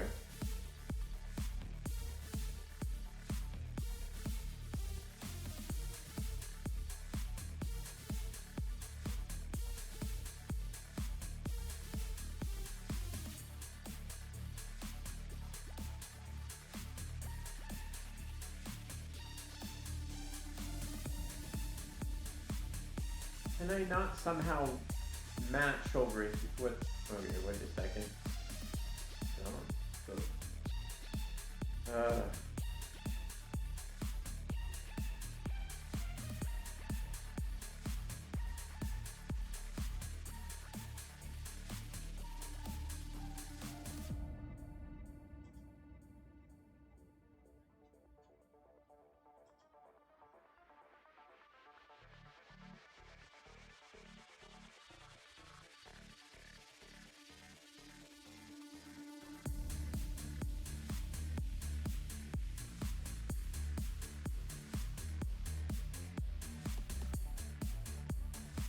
Alright, how do I duplicate that then?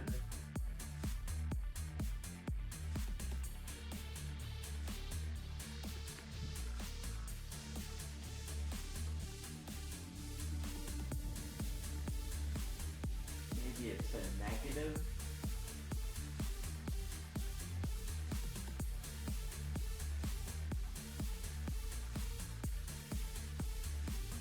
Negative -6.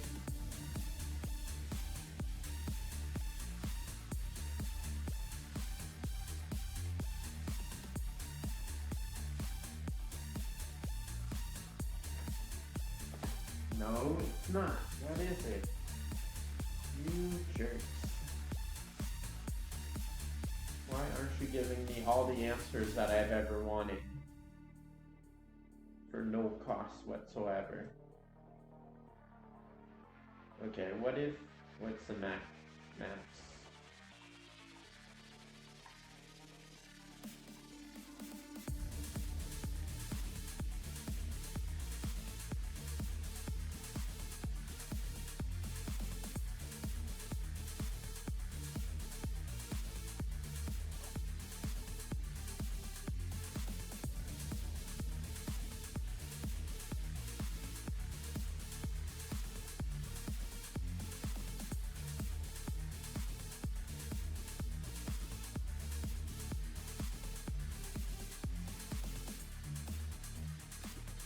Oh.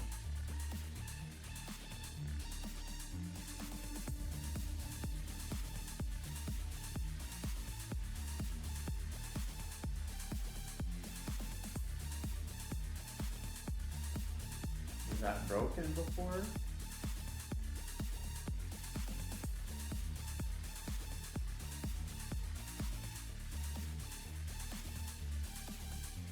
Oh my god, why?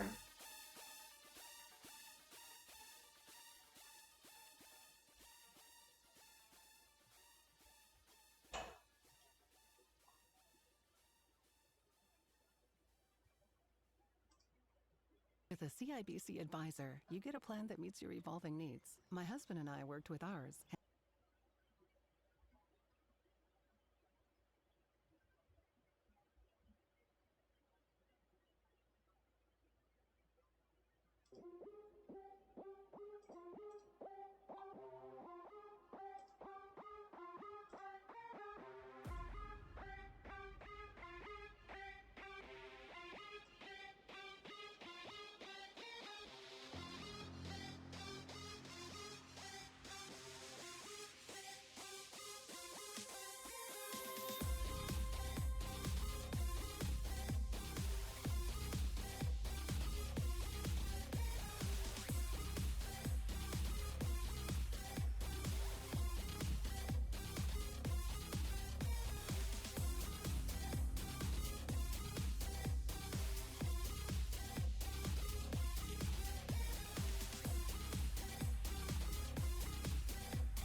What the hell? What? Why am I getting two different patterns?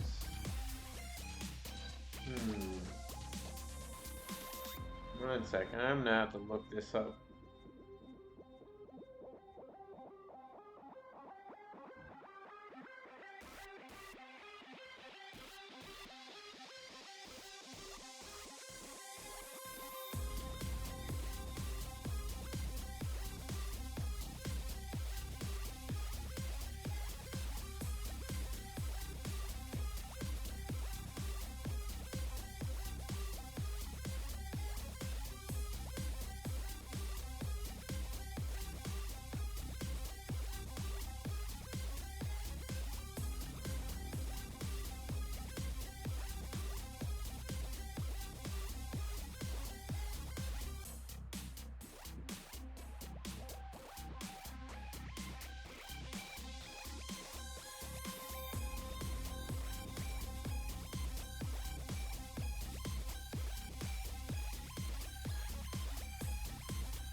Okay, maybe I need to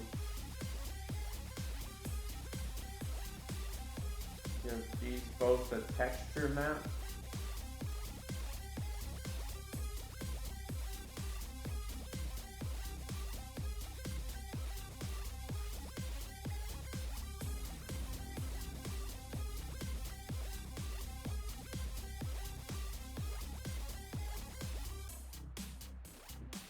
Oh, that's why.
Yeah, what's going on here?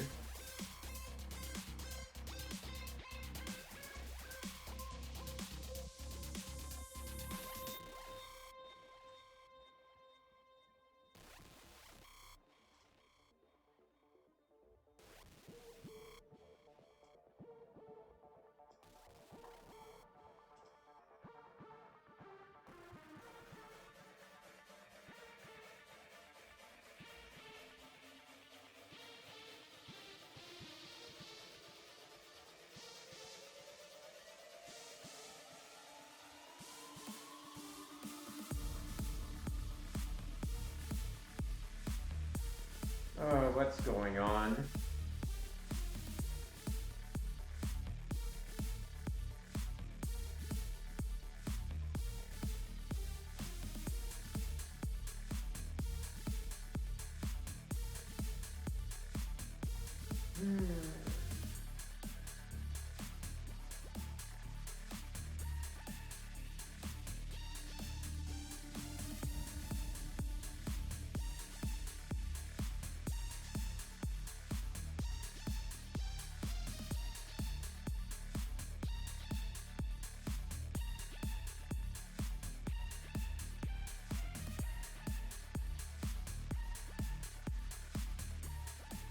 Pretty sure I clicked the body here. What's going on?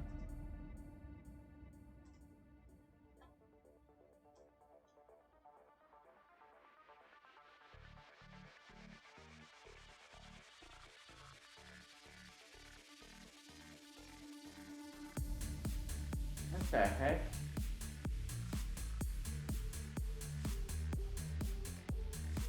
I'm not clicking the feathers, I'm clicking the body, right? Yeah, the main body. Why is that turning all black? Oh, man. It's all set in the same way, probably.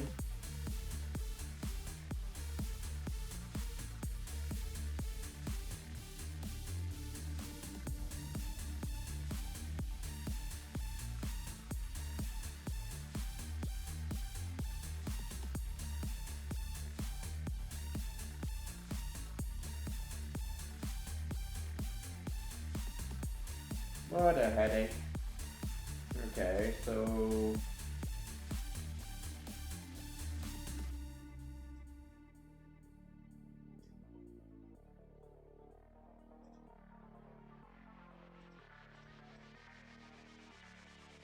Okay, I don't want material 2 here then.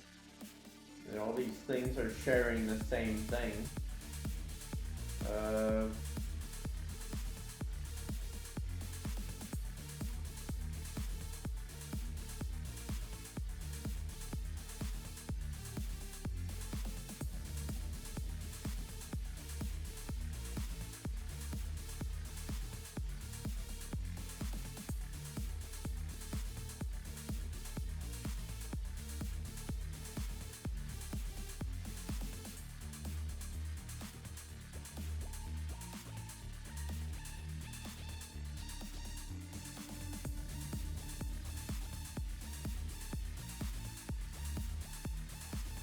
Can I not paint over here? What's going on here?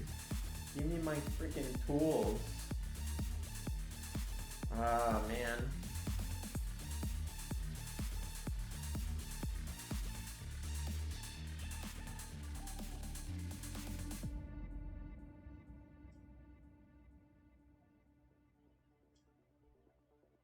Why is the unwrapped not over? Oh, man.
Why am I getting this stupid weird cursor? Select the frickin' bird. Oh my god. Help is always within reach during the Bring Spring Home Sale. Now get a great price on Decorators Venture composite deck boards. And save up to $100 on Benchmark tillers and generators. Only at Home Hardware and Building Centers. Bring it over here. Why isn't it over here?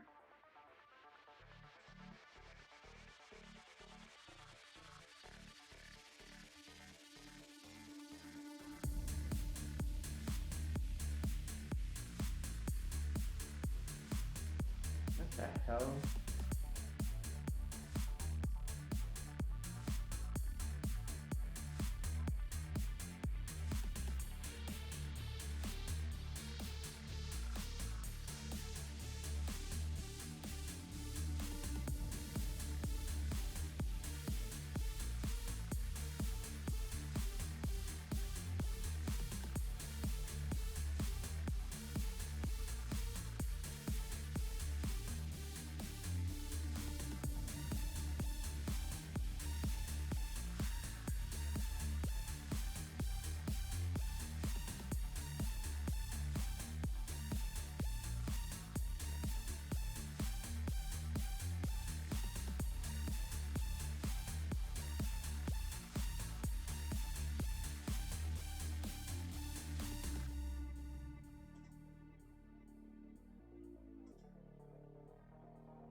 I'm so annoyed.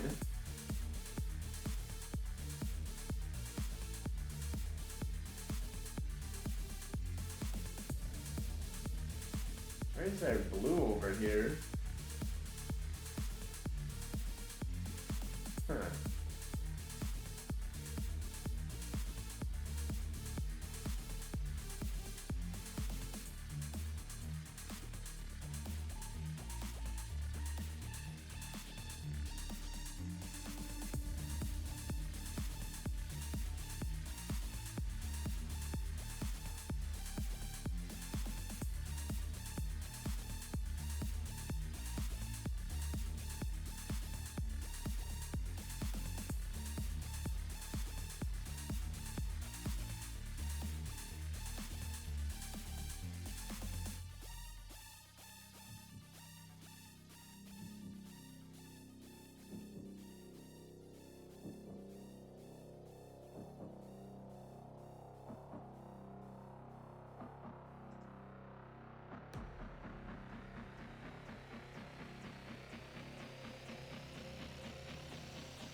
one.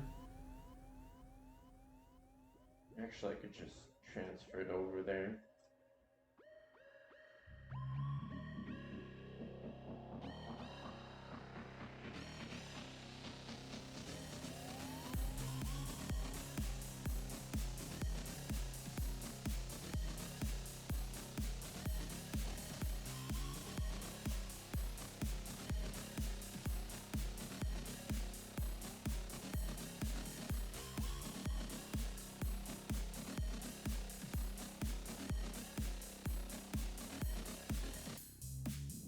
I think that's all I need, right? Yeah.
Freaking acid.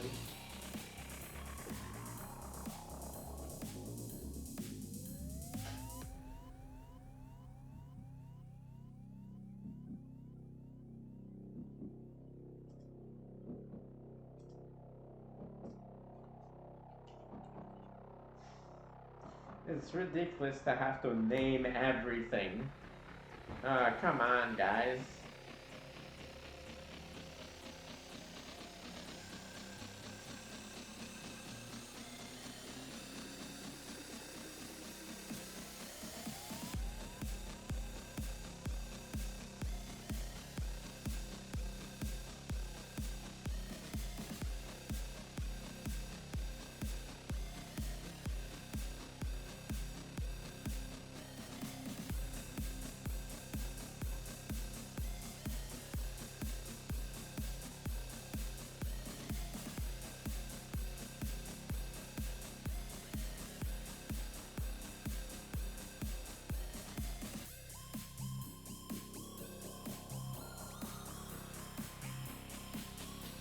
I wish I could just position everything in the same spot so I could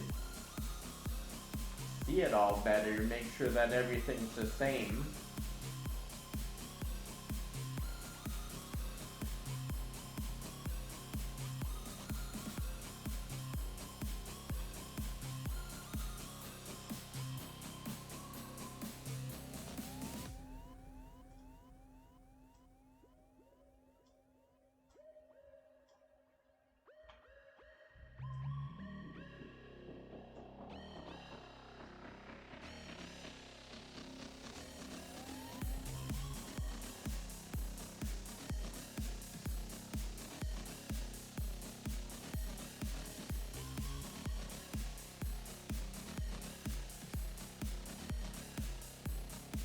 I don't understand.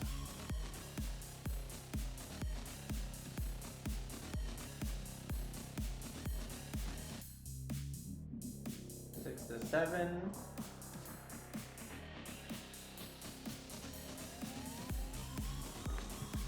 Oh man. What is the opposite of whatever? Like, obviously it's on the opposite side of the y-axis. X, Y, Z.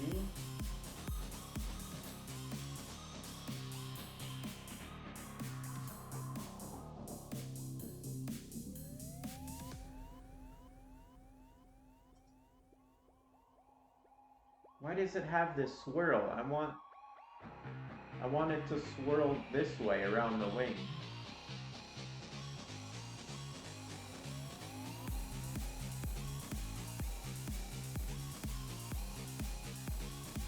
Oh, I think I know.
Well, if I want to learn spatials, here's the time, I suppose.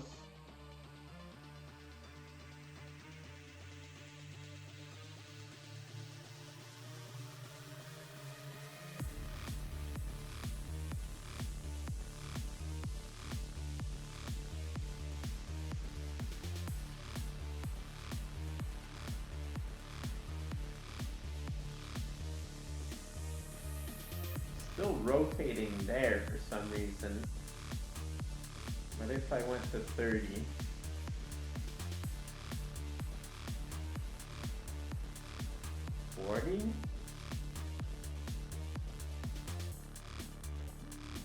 No, it's still all going around that spot.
I don't fucking understand. What is going wrong?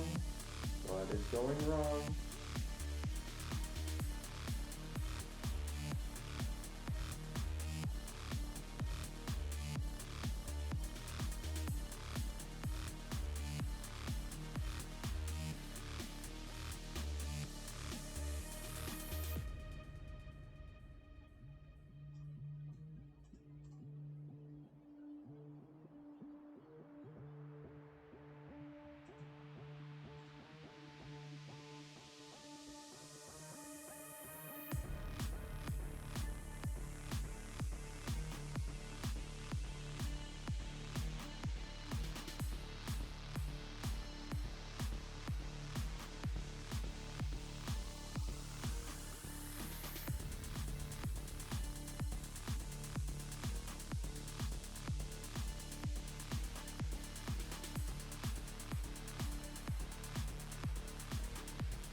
Those are doing nothing in this. Okay.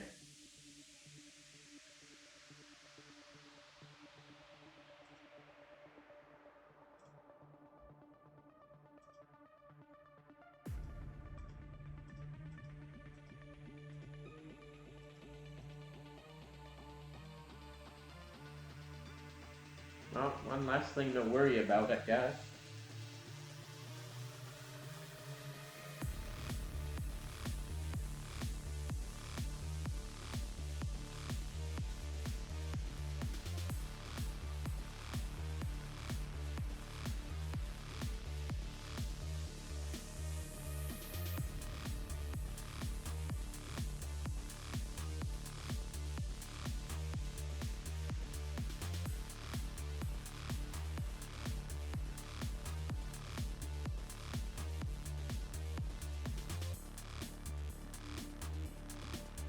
Same pattern, just different feathers.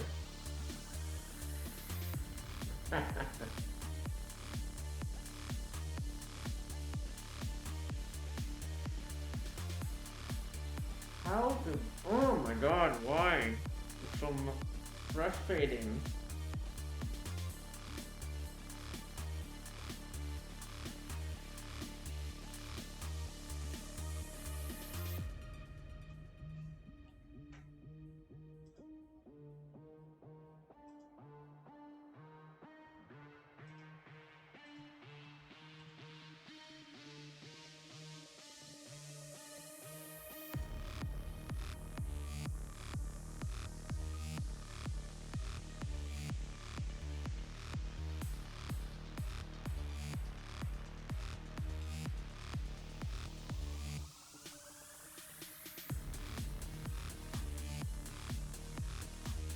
Oh man.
nothing's changing. Why?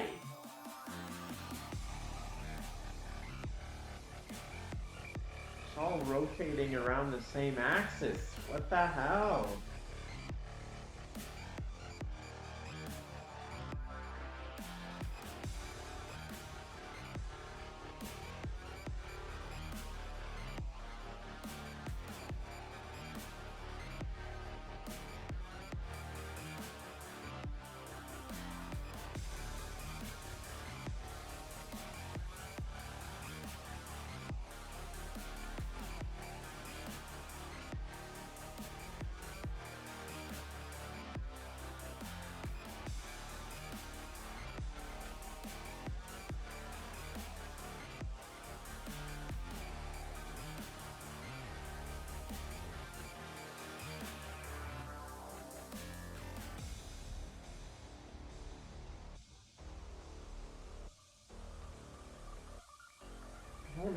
I don't understand. I really don't.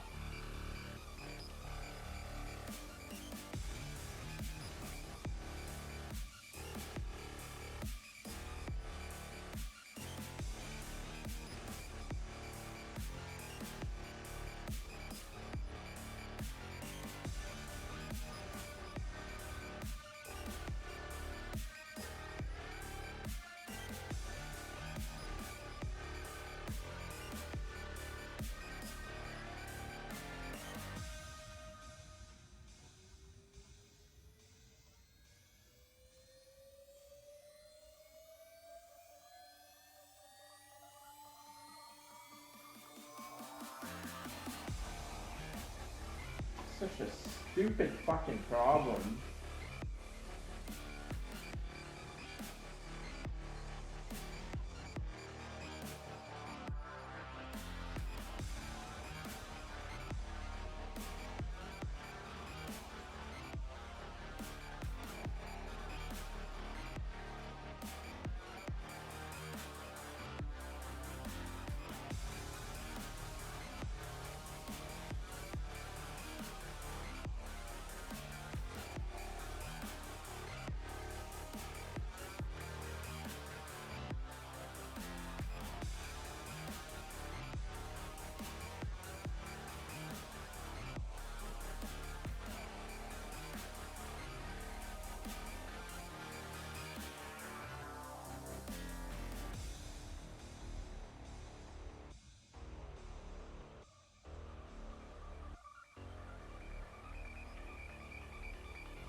Oh, sorry about that. Yeah, welcome in Custom Fire.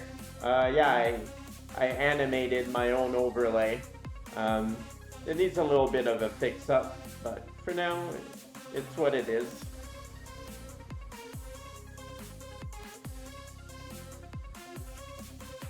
Can you hear me properly now, though? I guess that's probably a little loud.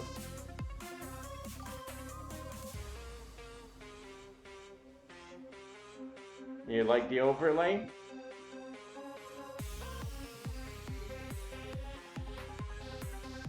I'm working on the next iteration of my hummingbird. And I go with a bird kind of theme for avatars. So this is gonna be my next iteration. Hopefully we'll learn how to fold the wings properly.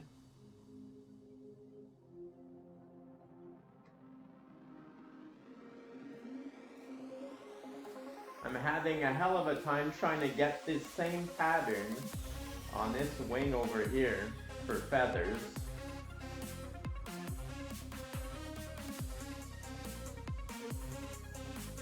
It's doing this stupid whirlpool thing there instead of, well, on the inside. I'd like it to be on the inside, on the edge here. I'm not sure what to do.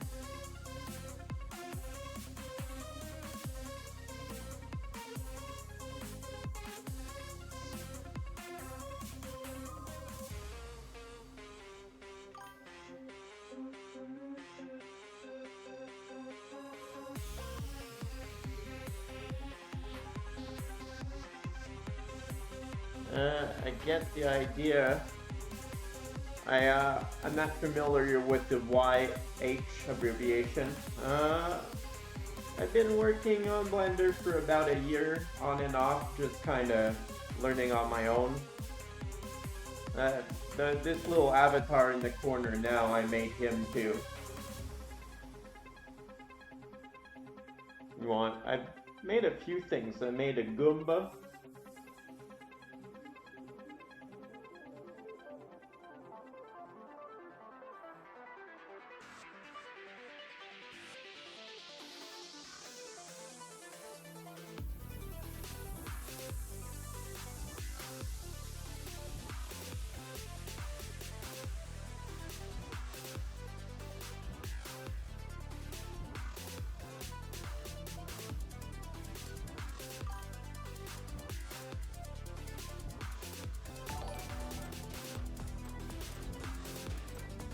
Oh, thank you for the follow.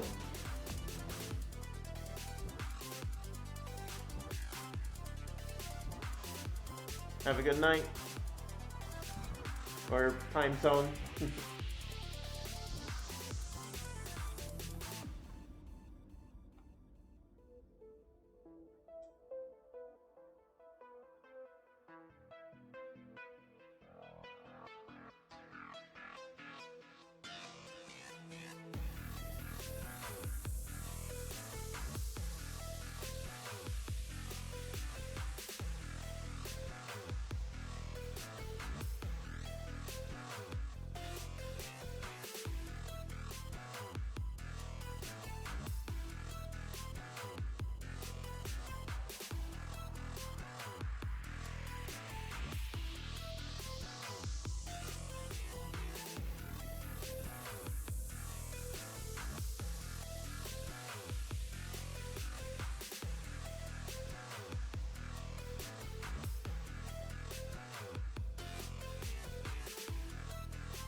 I wonder.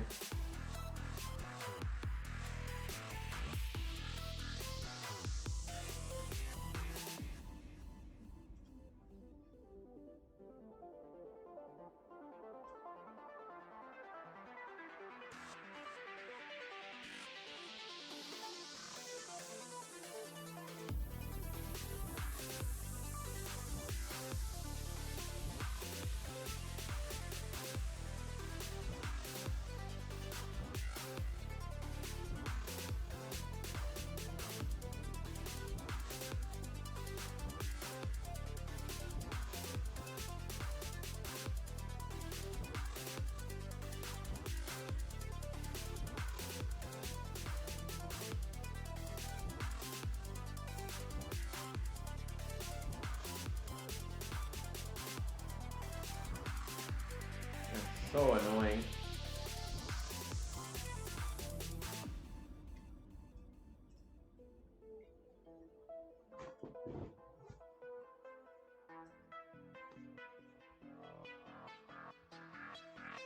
I mean, I was kind of happy when I was like, oh, this thing's got it right on its head. That's where I want it. Or at the end of its tail. This makes me want to delete the whole thing.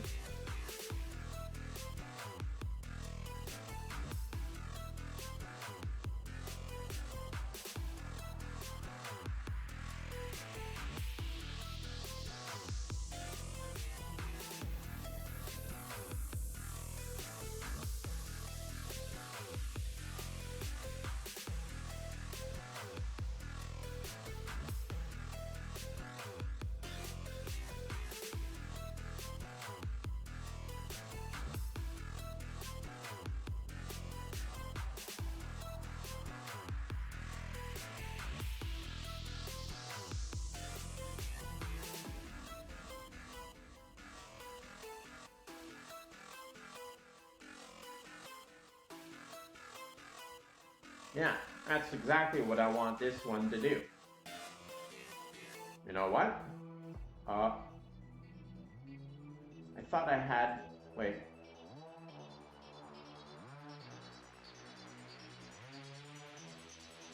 That didn't make a difference. Wait.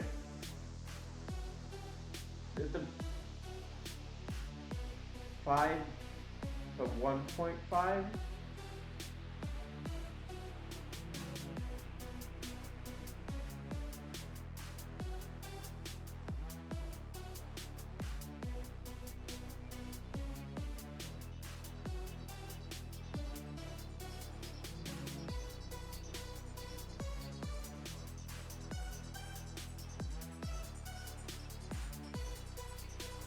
Not, I'm just gonna substitute it. Where the...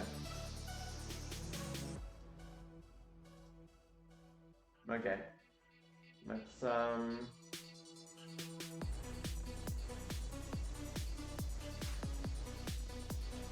gonna go... This one center... Surface...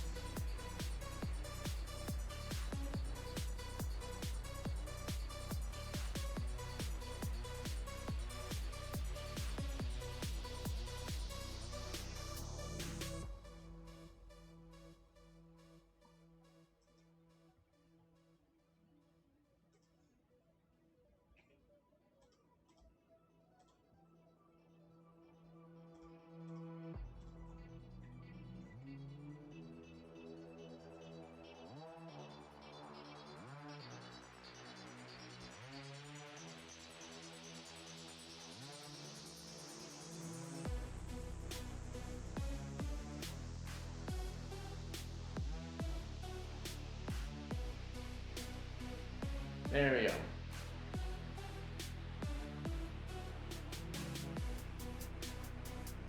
There's your implanted wing.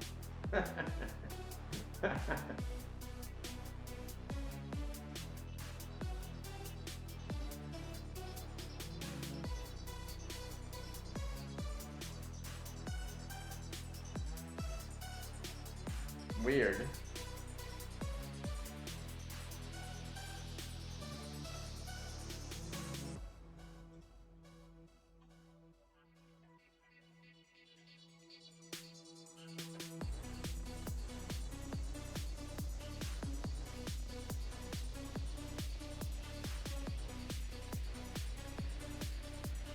What the hell?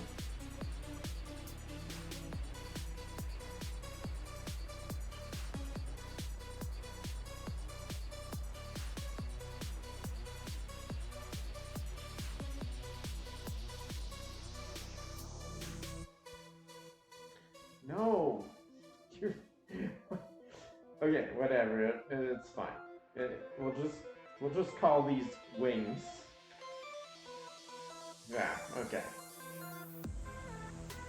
Somehow it inverts but it's okay.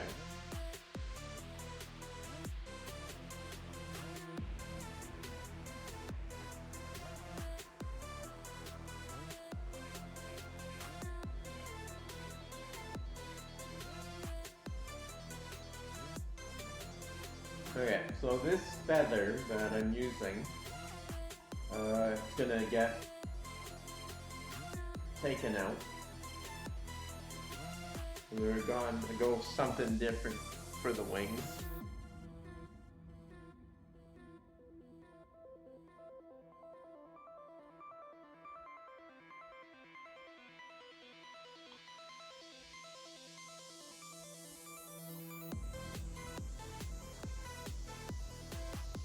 Custom file. Oops.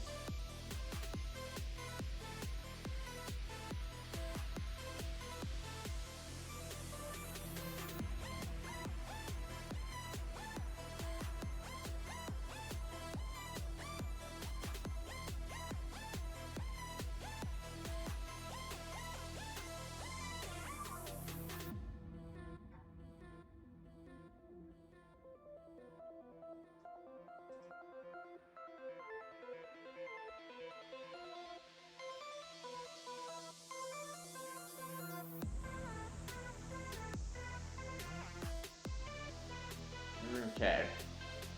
So now we're just gonna unplug the object info. Well, we can leave it there for now, but this feather,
Ah, spelt another way.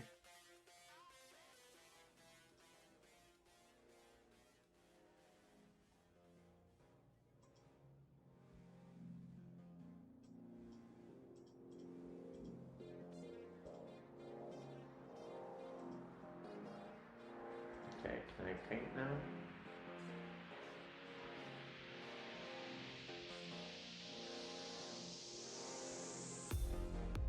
Why can I not paint over here?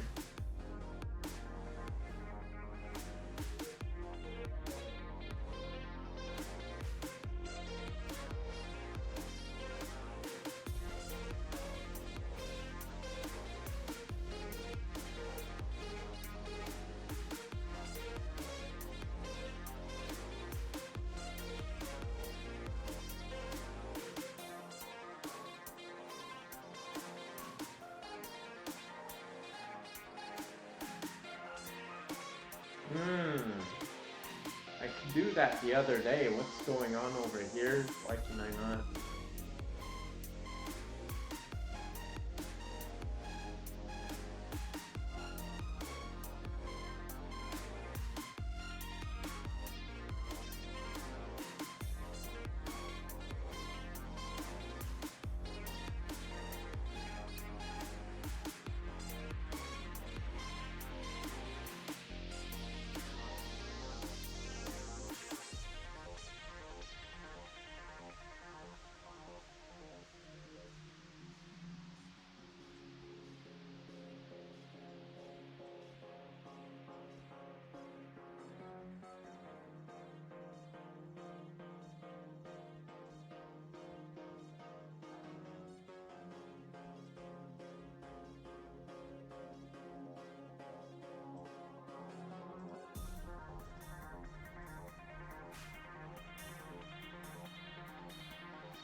Alright, piss off then.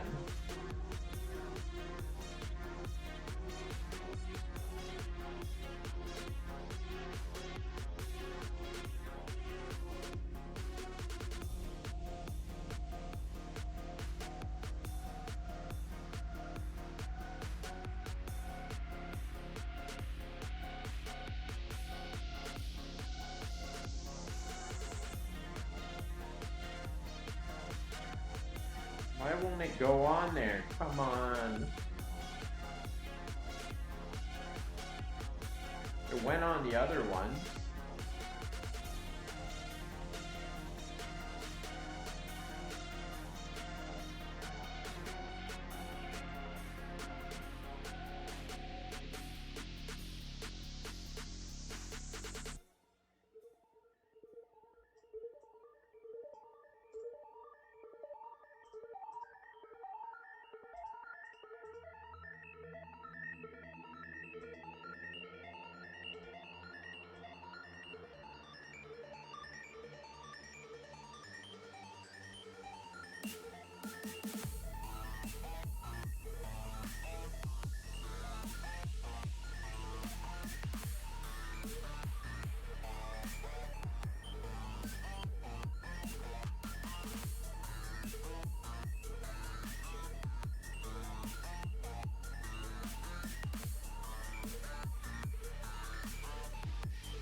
Why will you not frickin' paint?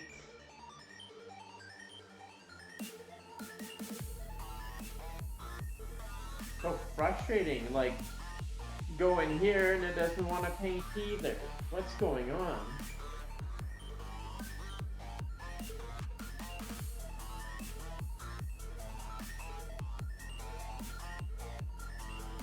Where are my tools?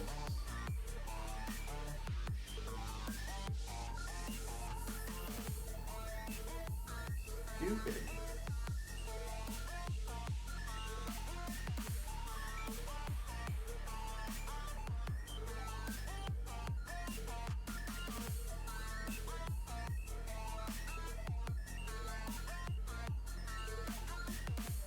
There we go.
How is that?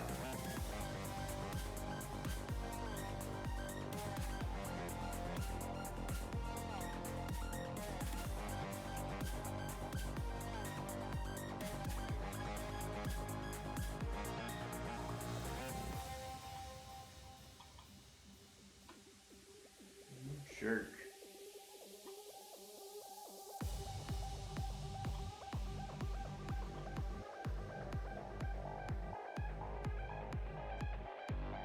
I don't know, something's broken with this sometimes.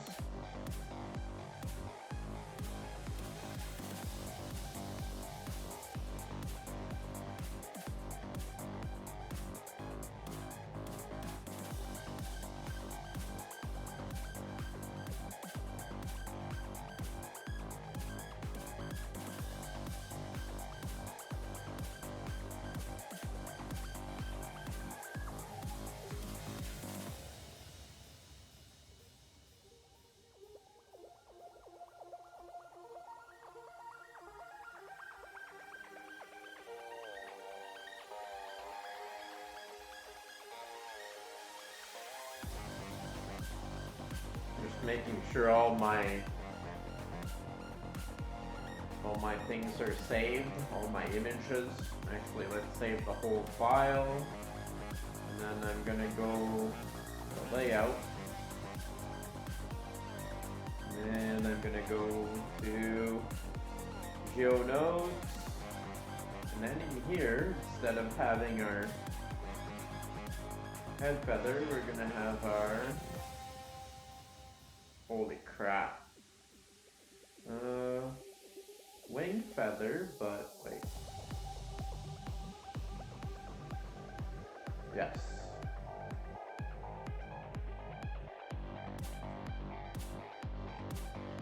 oh baby, he's a colorful one.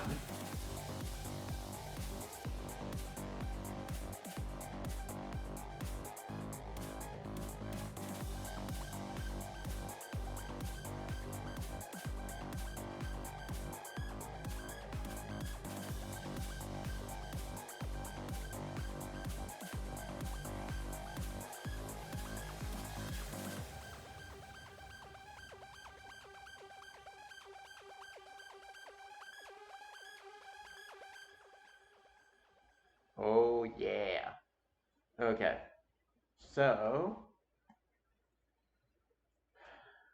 from here, do we just, I guess, I could just make him speak like this guy, flip him in here, and then we'll have a really nice PNG for a while.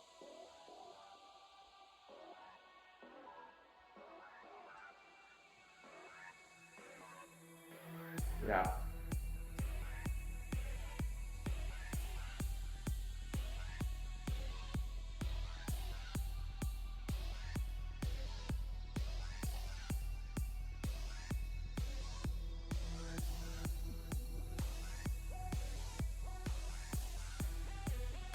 Give me an armature now, please. Armature.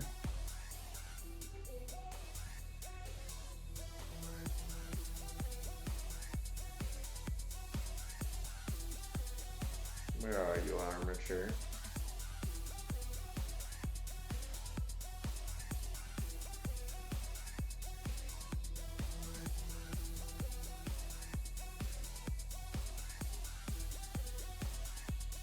What the hell? Pretty sure I had it selected if I imported it, no?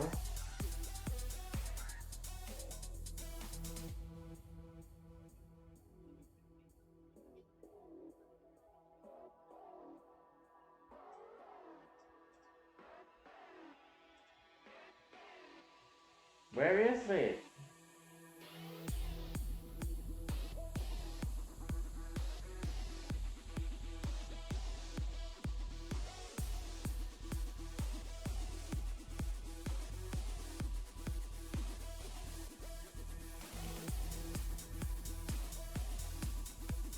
Oh, hello. I'm just like yelling at myself.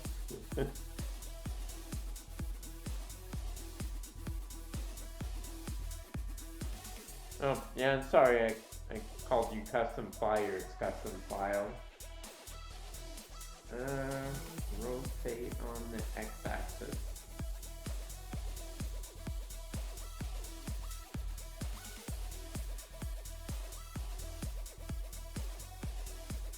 That's on the Y.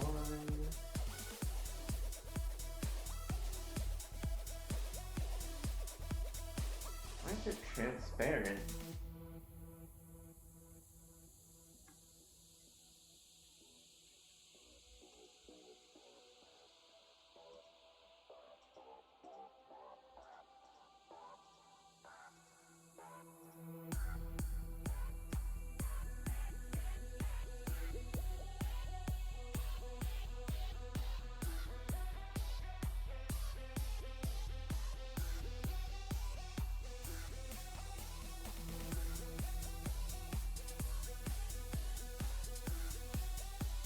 Yeah, so I ended up just like copying this wing over here and just inverting it, mirroring it, putting it in the same position as the other one was.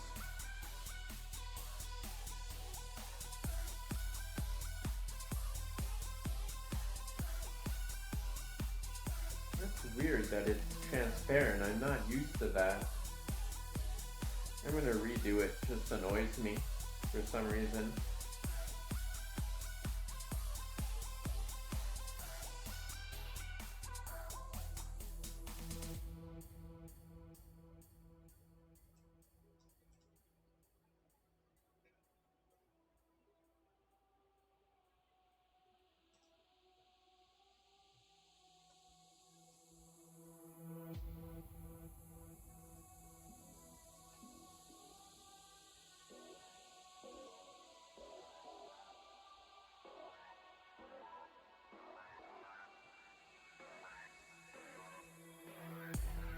That's strange to me that it's transparent.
Upper D to end this armature. Control P. I guess that'd be parent. Go edit mode.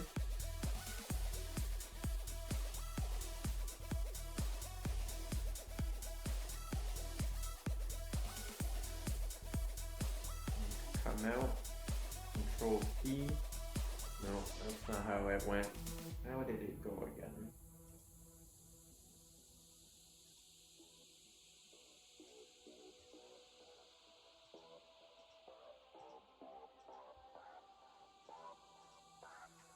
Alt P? No. Shift P? Or just, what the hell? How did I forget?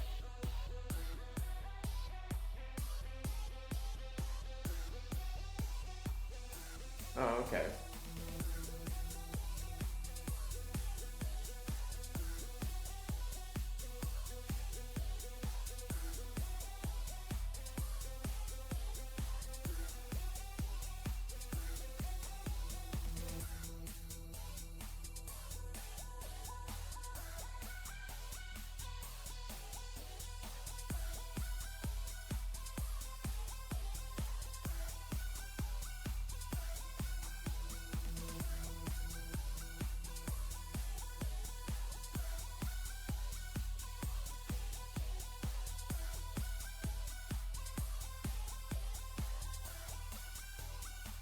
That's not working.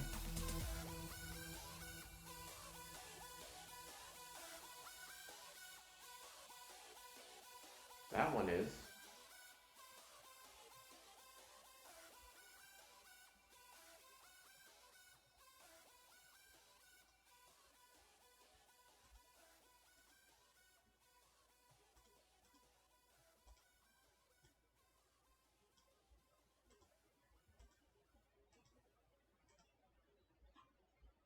Help is always within reach during the Bring Spring Home Sale. Now save 25% on Wood Shield Best Stain and Beauty Tone Signature Paint. And save up to 25% on Scott's Turf Builder Lawn Care and Maintenance.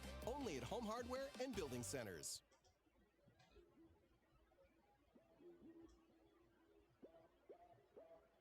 Okay.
What the heck?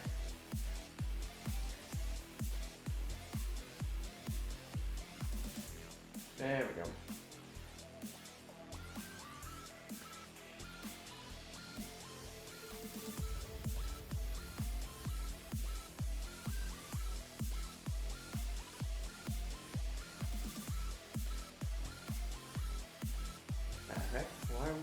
What?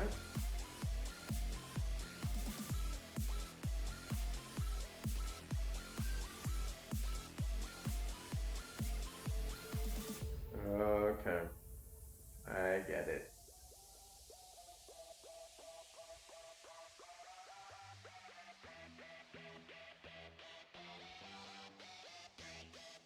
That's so lame how it is.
The heck?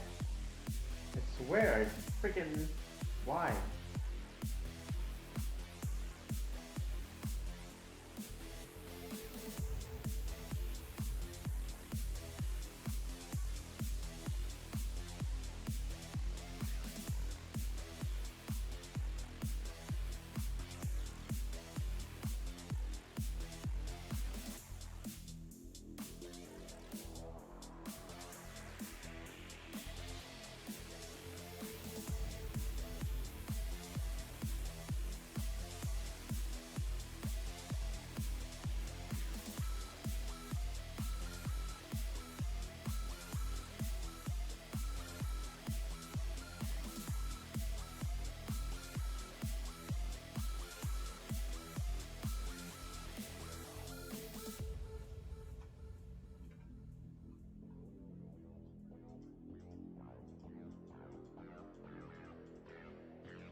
Oh my god, what the...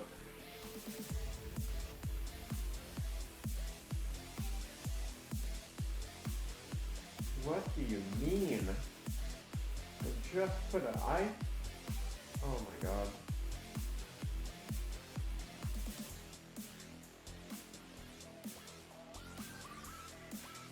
What am I missing?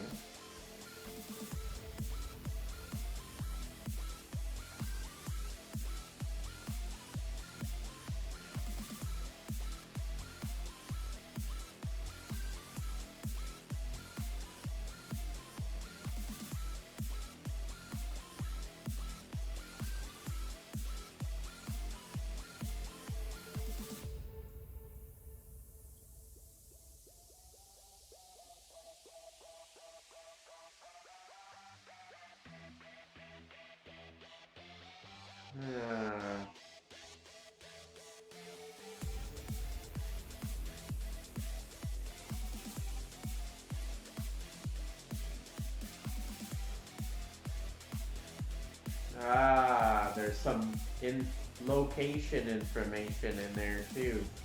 That's why. That is why. Okay.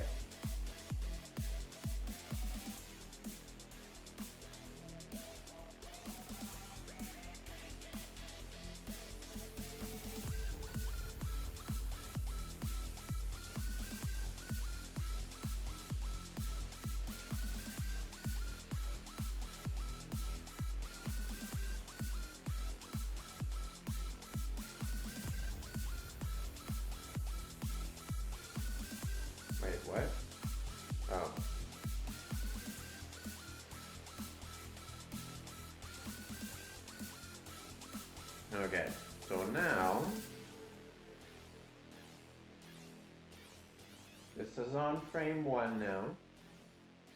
I don't know. Okay. That's because we're in pose mode.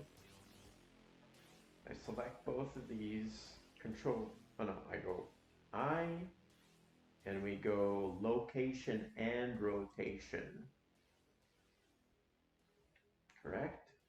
Oh, okay. The location we gotta fix is what it's saying, pretty much.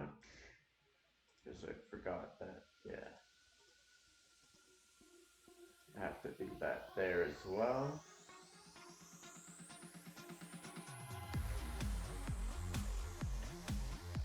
At least the pose keeps everything consistent. Okay, so on frame 1, we select both of these. And now, what the hell? What the hell? Okay, maybe I have to do them individual. That could make sense. Okay, so we'll location, rotation, location, rotation. Next frame.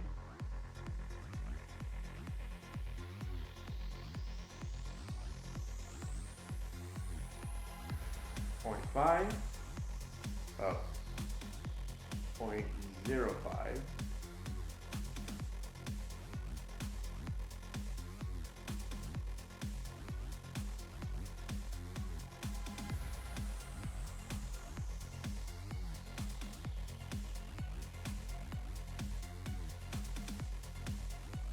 Minus 0.05.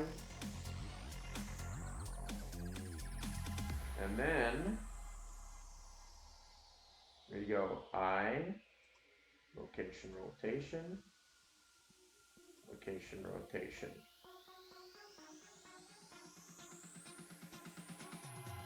Oh my god, what is going on?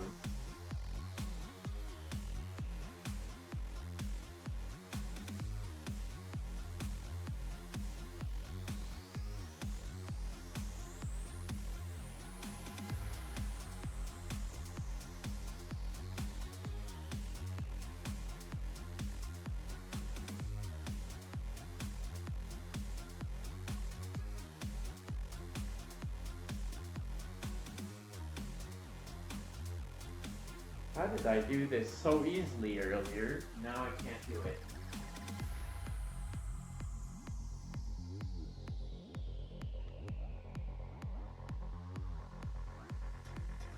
I think I might have just taken pictures and let it go.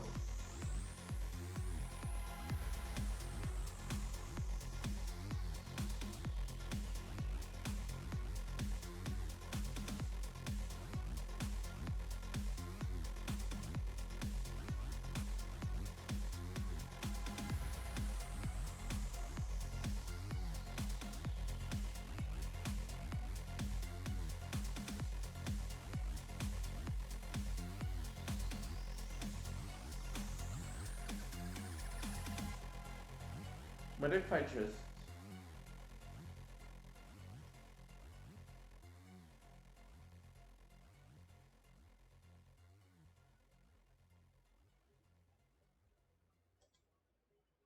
At CIBC, you can invest the way you want. Oh my god, My husband likes to shut do up. everything himself, but I'd I don't care what your husband wants to do with this money. Seriously.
The hell? Didn't I get a bone just then?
Do birds use, like, do they move their top and bottom beak?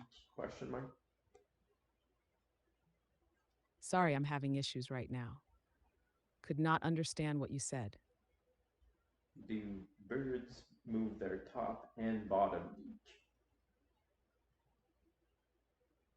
Yes, birds move both their top and bottom beaks. The upper beak is usually fixed while the lower beak moves. This is the opposite of how humans use their mouths, where the top part generally stays still. The bird's lower beak.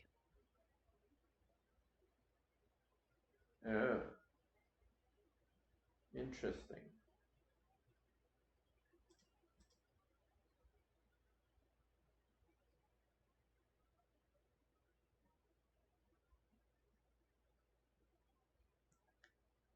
Wait. Move both. Birds move both their top and bottom beak. Upper beak usually fixed. While yeah, that's exactly like us.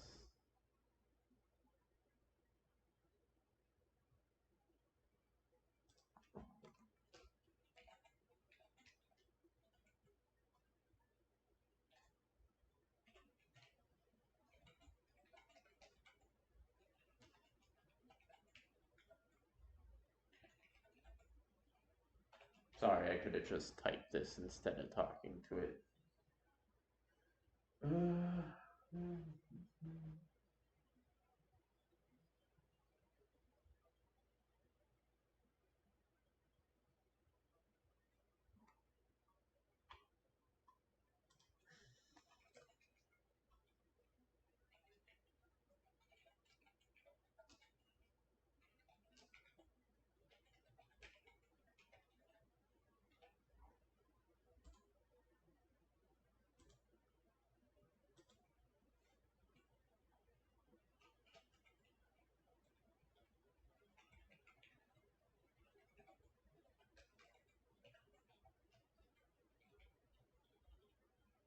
Yeah, I kind of...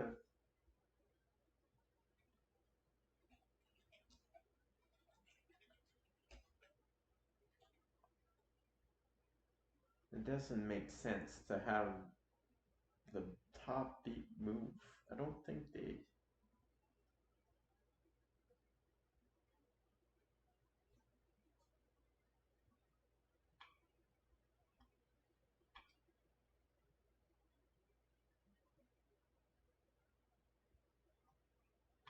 When rigging birds and letter is most accurate to animate primary the lower beak mandible moving downwards, as this is the main motion observed in most birds.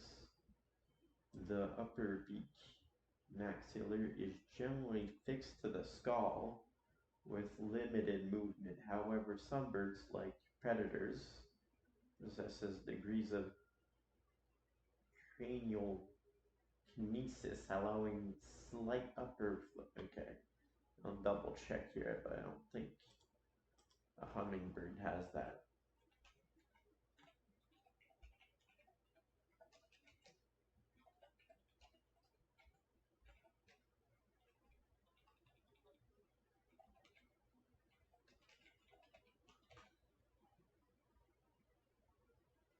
Okay, so I'm only gonna move this lower beak.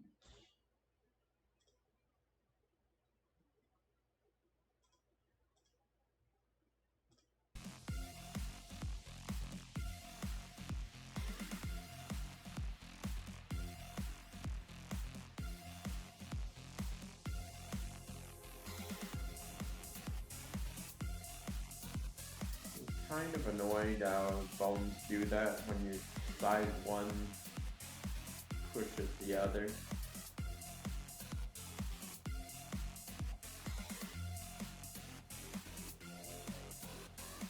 Oh, okay, I see.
Oh my god, please stop.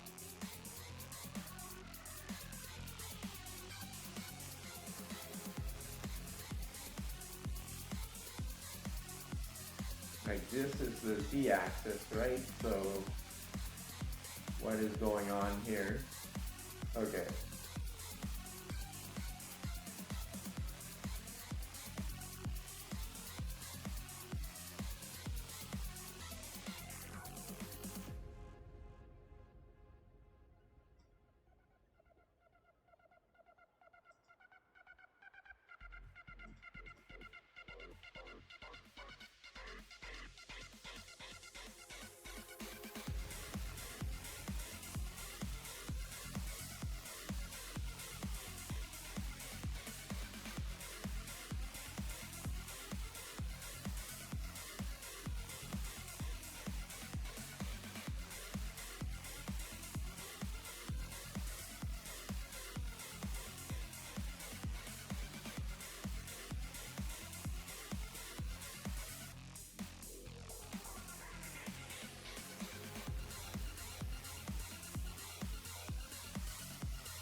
Okay, can I not...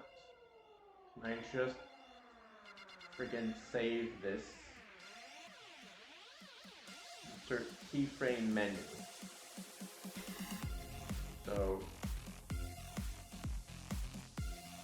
What is this? Why is it not freaking saving? Oh my god. Okay.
Is it possible I'm supposed to save it in edit mode? That'd be so weird. Oh wait.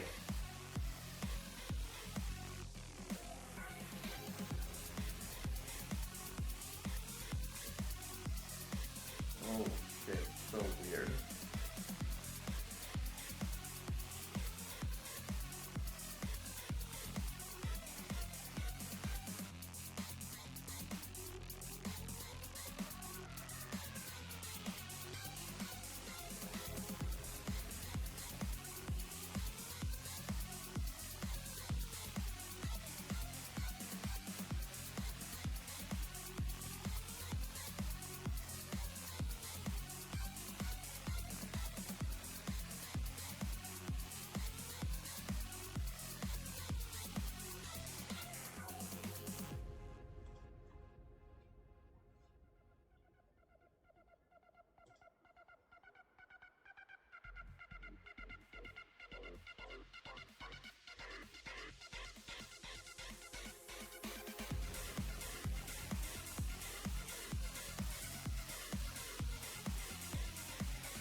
Okay. So it literally is in pose mode that I have to be in. So dumb. Okay. Wait.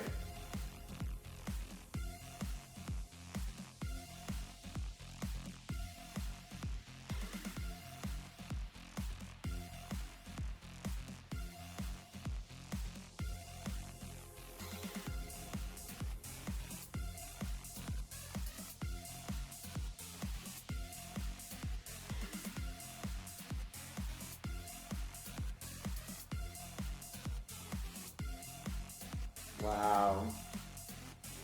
Solved.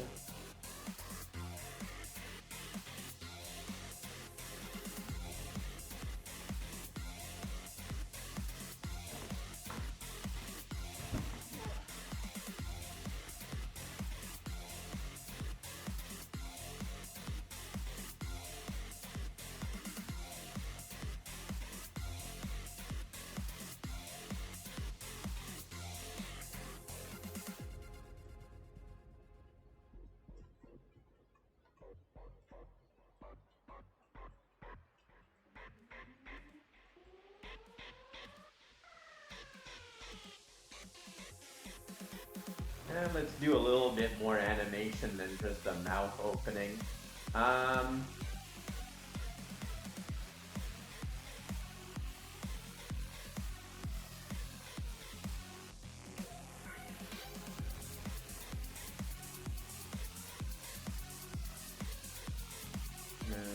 We can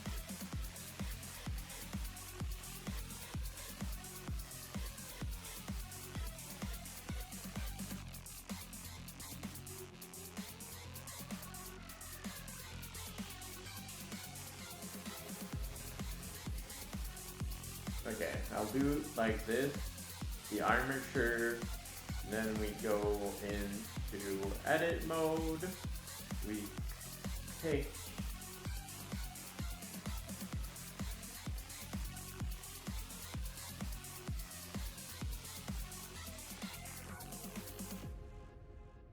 we want this one, no, this one, we go into object mode, Control P, no, Shift P, what the hell, armature, edit mode, that bone,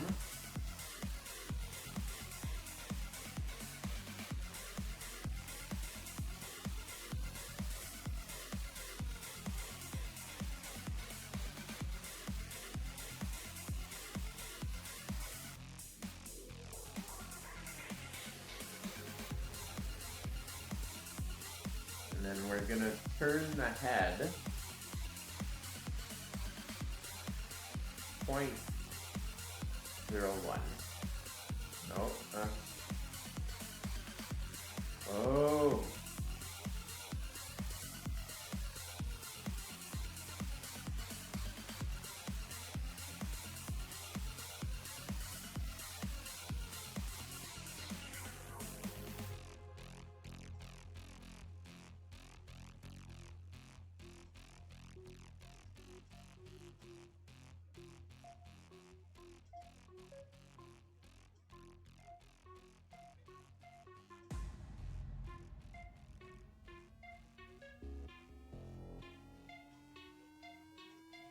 Okay, so that head, actually,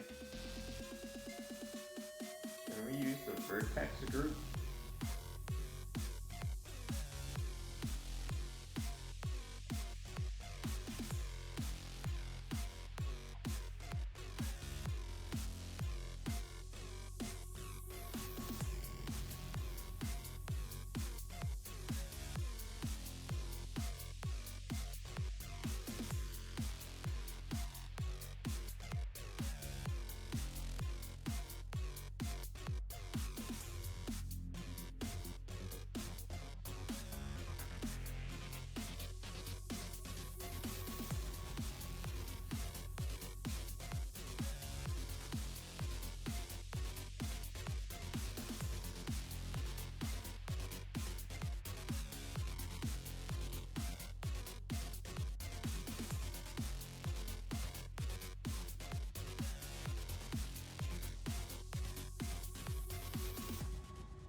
Rotate on y-axis.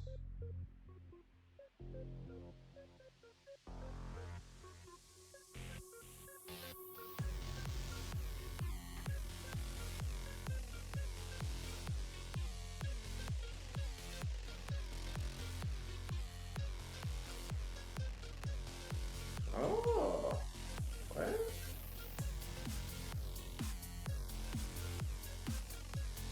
Okay, it is working, just the eyes aren't coming with it. And the feathers.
Oh my god.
Why aren't the eyes going with it?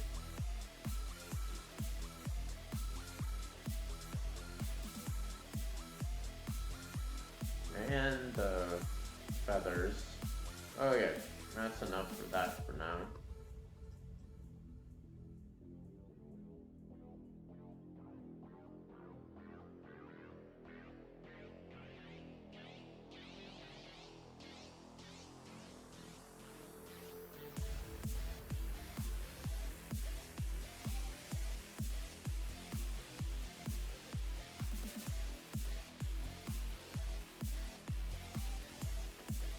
Oh, that's messed up now.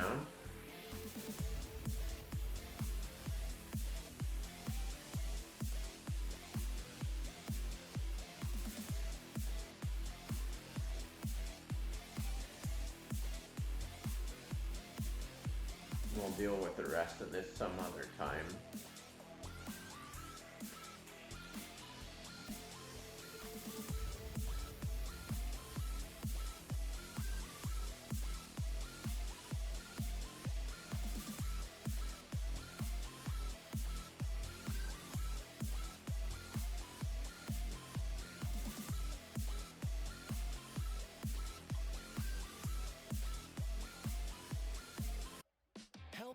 always within reach during the Bring Spring Home Sale. Now get a great price on Decorators Venture composite deck boards. And save up to $100 Okay. on benchmark tillers and generators. Only at Home Hardware.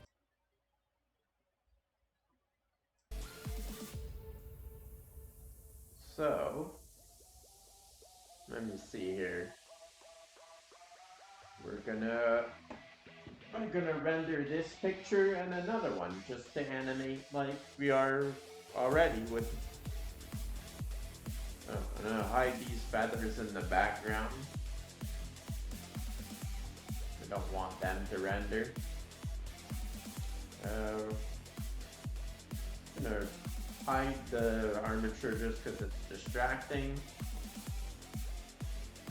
Ah yes, we need better lighting. We're gonna need to put our camera in place. Where's our freaking light? There it is. Actually, we're gonna go into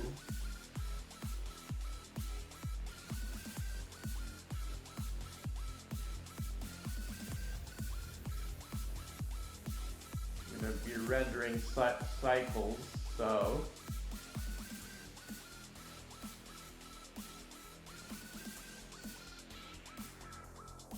this is what he's really gonna look like.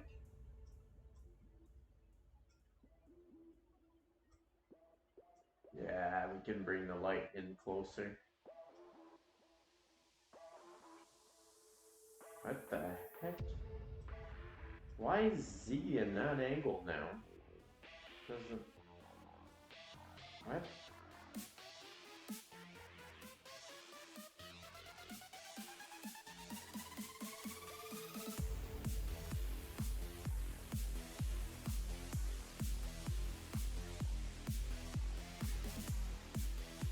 Oh my god, what is this?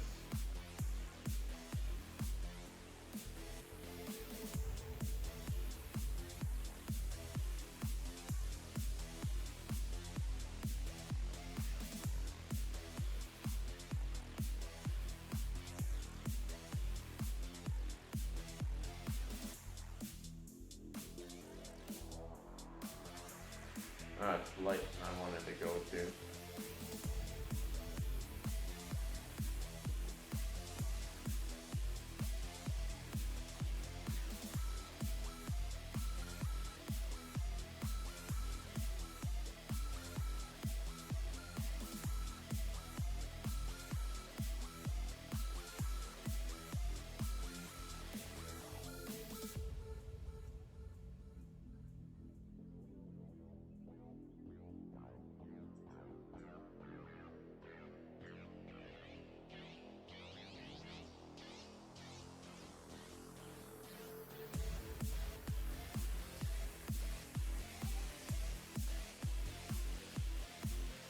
Why is it doing that?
Okay, we're gonna get out of this freaking cycle for now.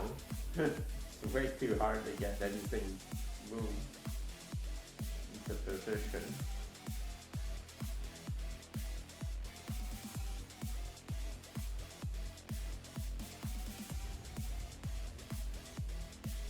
Get out of here.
Okay. Yeah. So.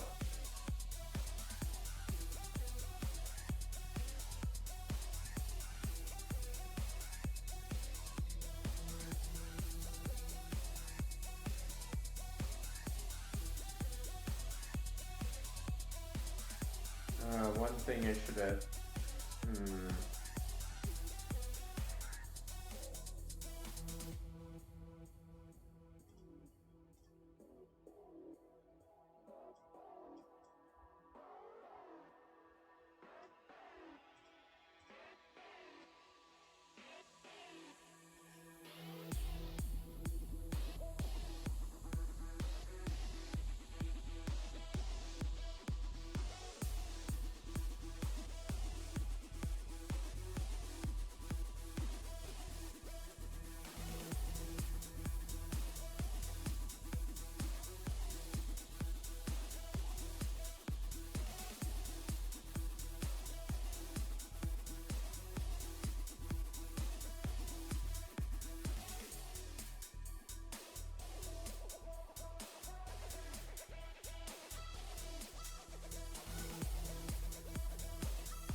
Alright, let's do a render. I'll bring you guys over with me to the render side.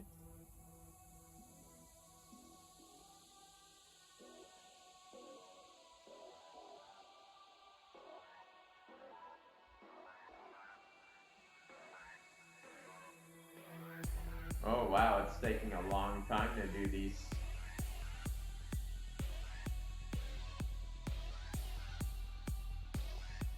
Are those the feathers in the background that I tried to hide? Okay. Why is it 4,096 samples though? Okay, we're gonna stop that.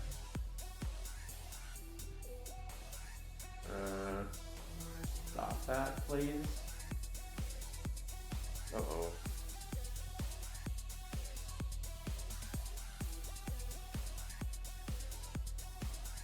Yeah, save it, please. Oh, wow.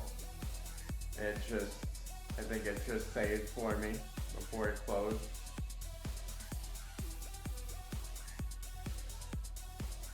Before it crashed is what I mean.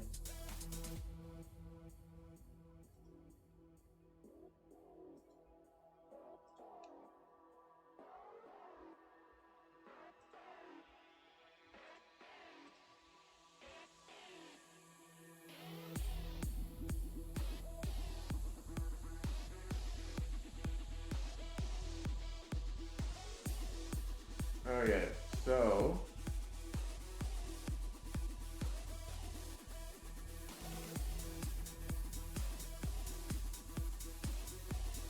actually hiding things that the background doesn't do anything. So we're just gonna move those out of there. Oh, what's that?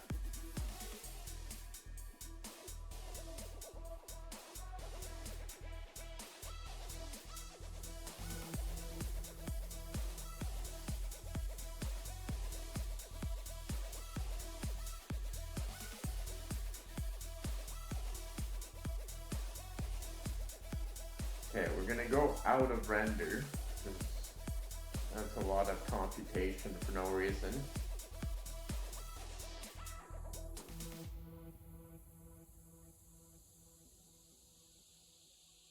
Why are those moving in separate directions?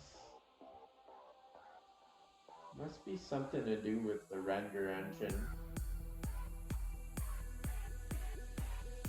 What the hell?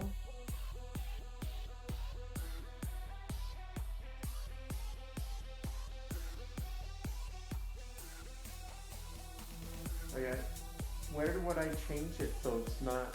Oh.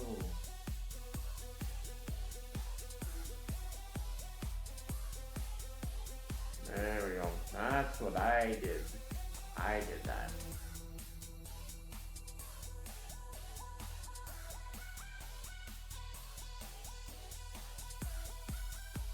Okay, so we're gonna go to 1,000 max. I don't know why it was giving me 4,000. We're gonna save that again. Try to do a render.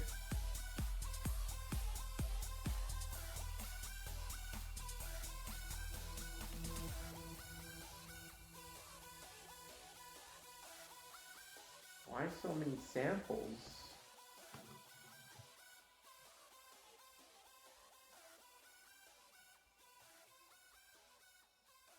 And now we're in 28 minutes.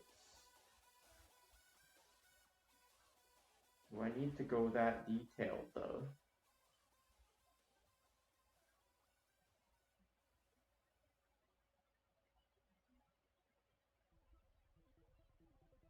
If I'm gonna do that, I might as well tilt the camera more forward. It's gonna crash again.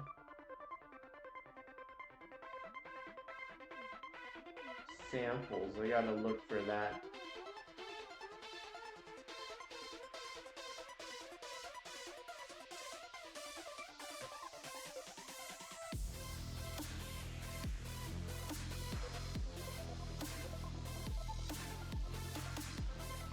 There it is.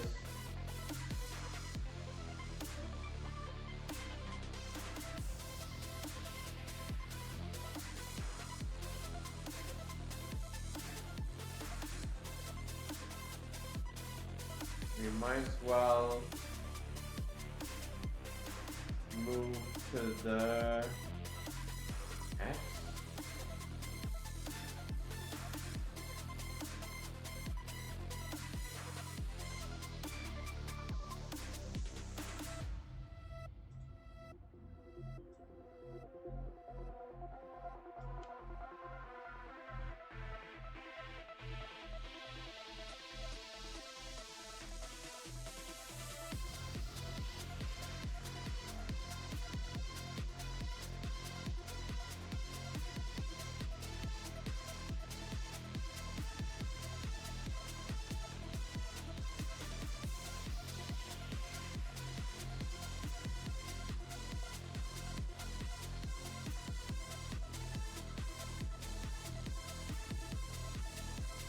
Move around, see?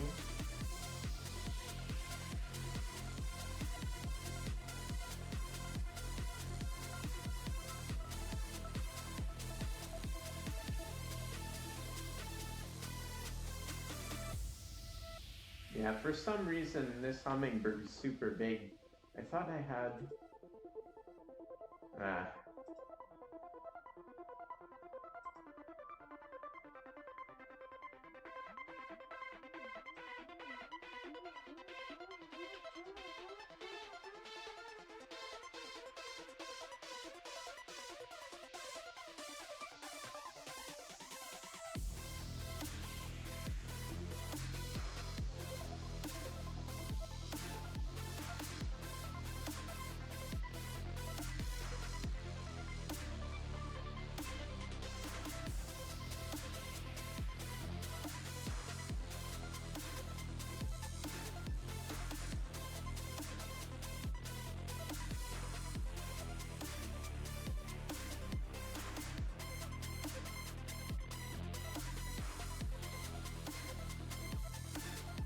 I wish he had like a tongue and stuff in there.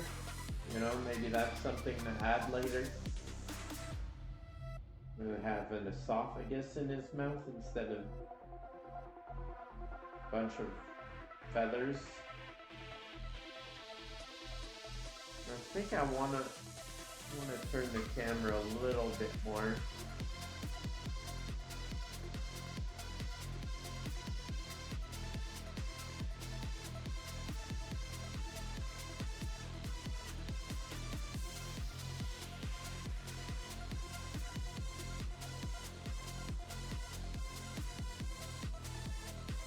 Okay.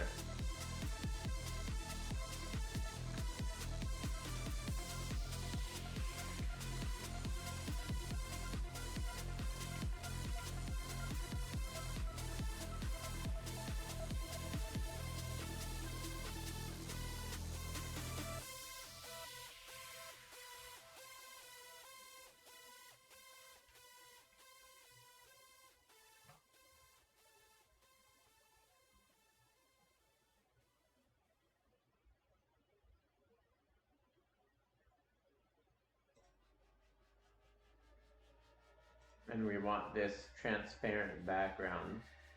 I almost forgot. That would have been a pain. Okay, so now we should be set.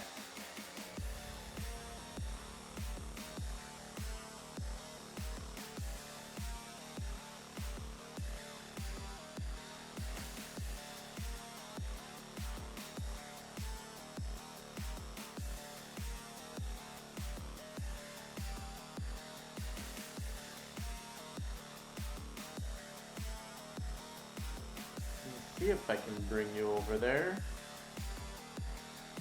There we go.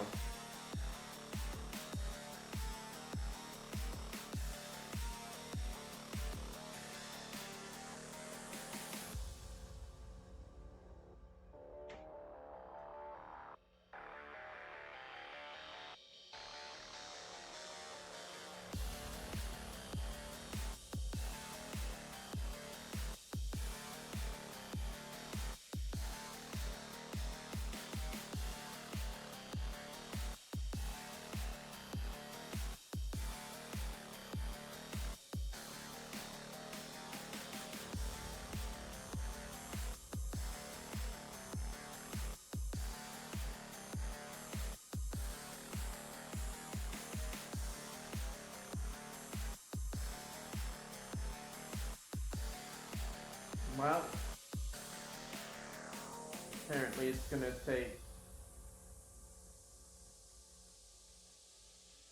an hour and 30 minutes.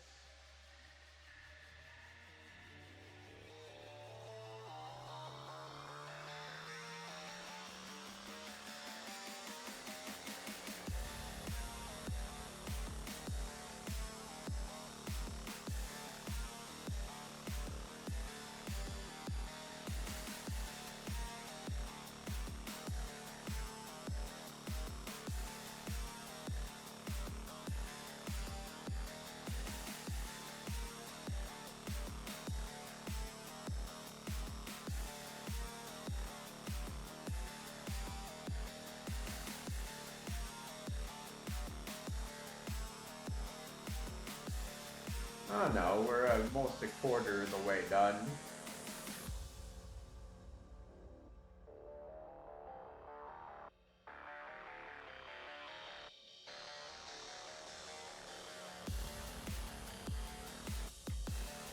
Almost halfway done. This frame anyway. Oh, 3/4. I guess the last samples are the easy ones. Oh, what's that little bit left? What is that?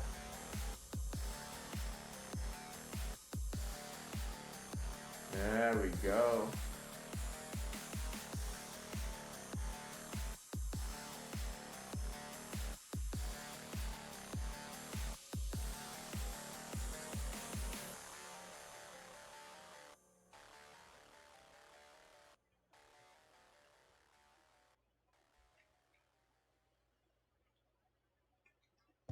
listen to playlists based on your mood on the YouTube Music app.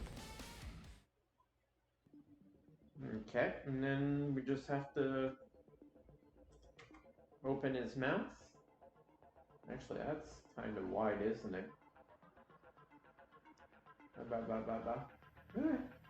We'll try it like that. If we don't like it, can always make it a little smaller. You know, actually, while we're here, let's just fix it. Let's just fix it. Actually, where's the armature?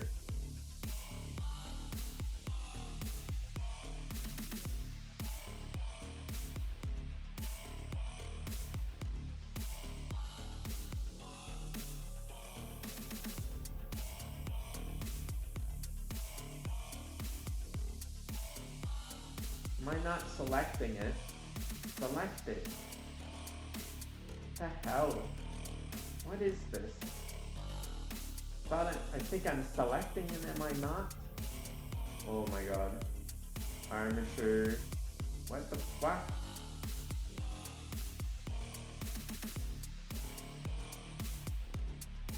Okay.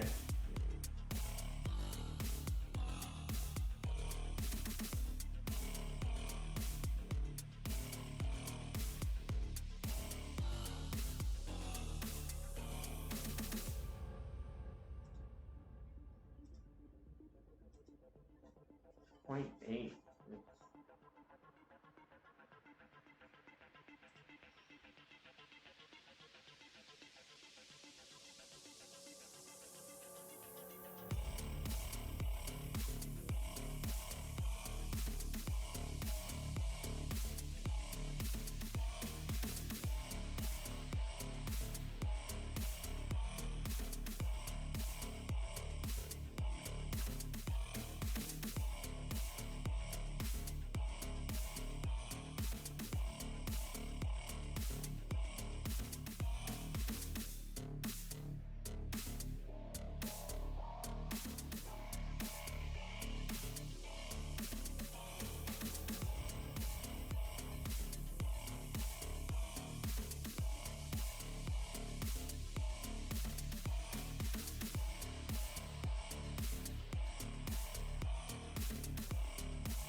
Test.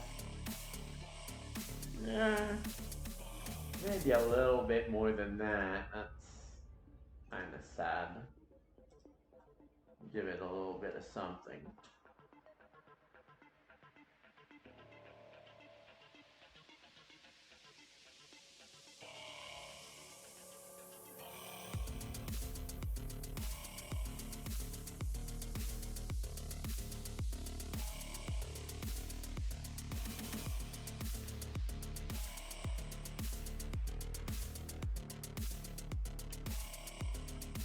Yeah, that's better.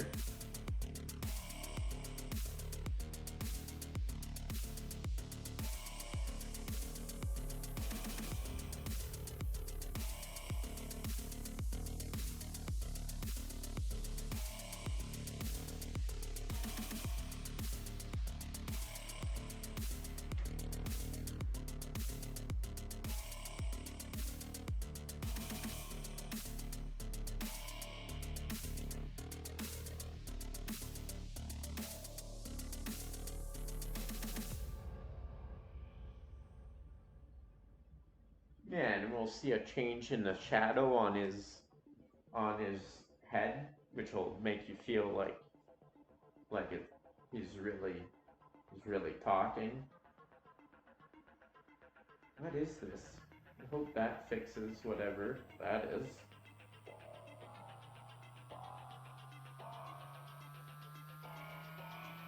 Some kind of weird artifact.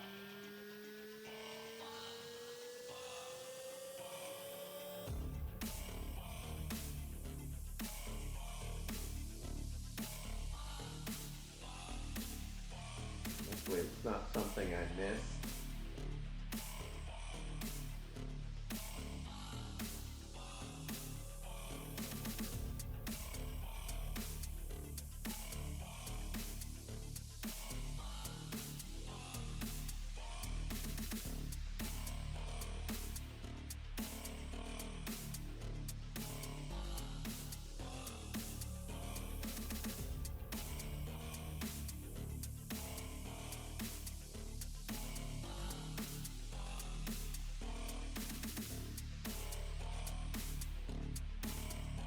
Imagine I fix this and then I game for a few more hours. Wow, that'd be something.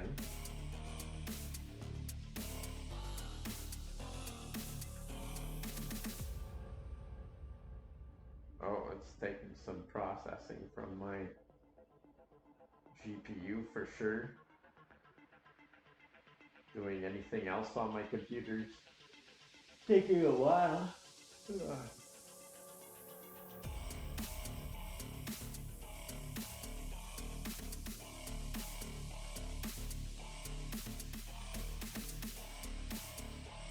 Oh, there we go, we're processing it. We're processing.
Okay, we're gonna get out of the cycles engine.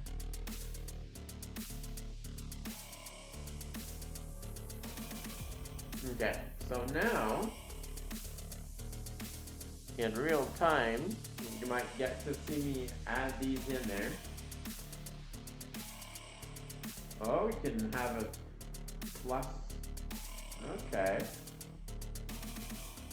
Replace image, yes.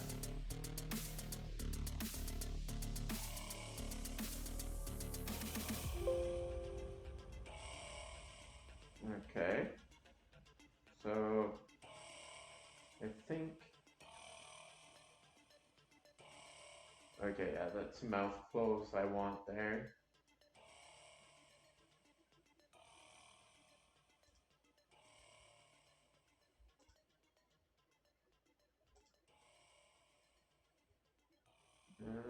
So now, for our mouth open, there we go. Hello.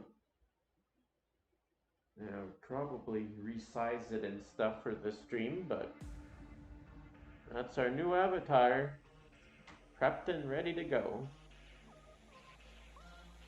Actually, I could probably kind of leave him in the corner there. Let's see.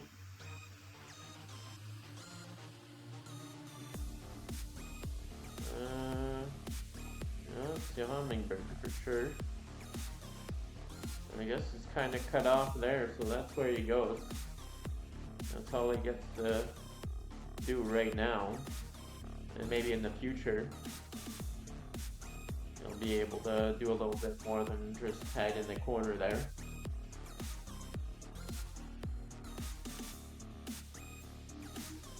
We'll lock him in.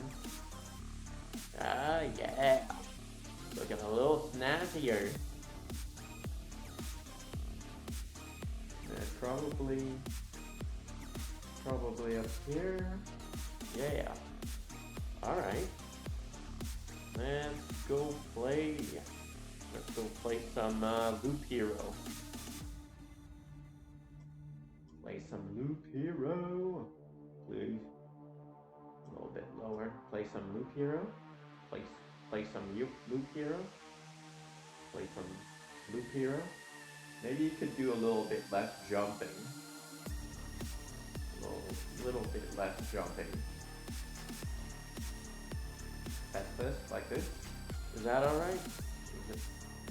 that alright? Test, test, test. Test. Hello? Hello? Can you jump a little bit for me? Actually, I kind of like the jumping. About like that? Hey, over there. Hey, over there. Yeah. Okay. Yeah, I'm gonna open some Loop Hero in the background. Actually, I wonder. Yeah, that will make that disappear. Actually, let's see. Is there someone to raid if I wanted to raid someone?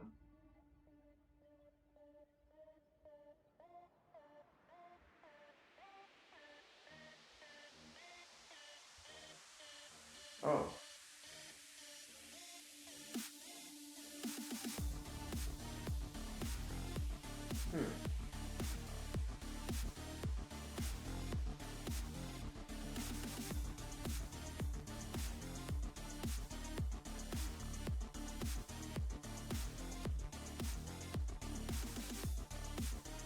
Nah.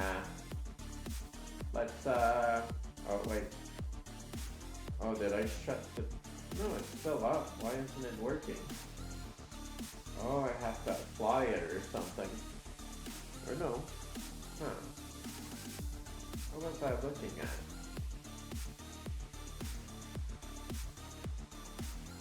Oh, okay. I see what happened.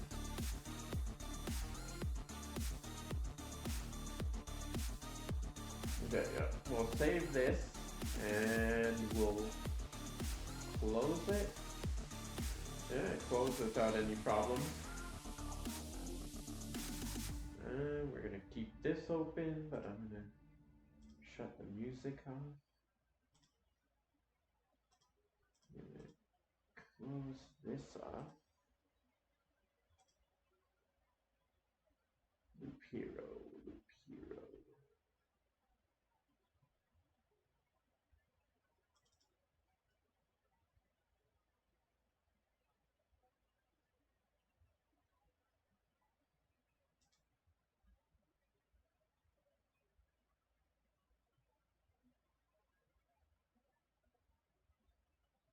Test, test. Actually, the beak, there isn't any difference in the shadow, sadly. Ah, it would have been so good if we could have gotten a bit on an angle and you could have seen the shadow changing. But because the light was almost decently up on the top, you don't see any difference. I suppose, what does the jumping do here?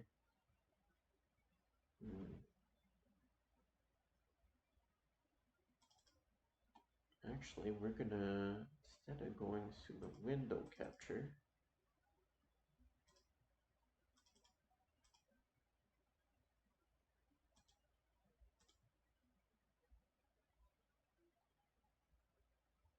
Steam has to open up, true.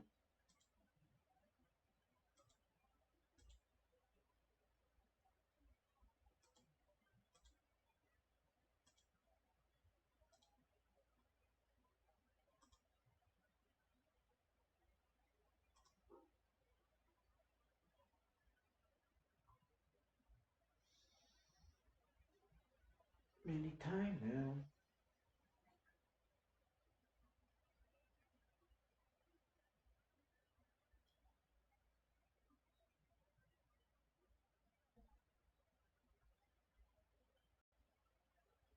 Actually, nah, I'll just write out.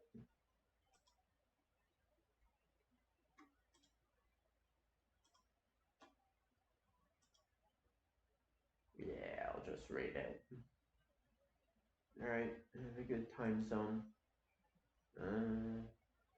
We're gonna go see. Oh. Oh. Yeah. Somebody else came on that I didn't expect.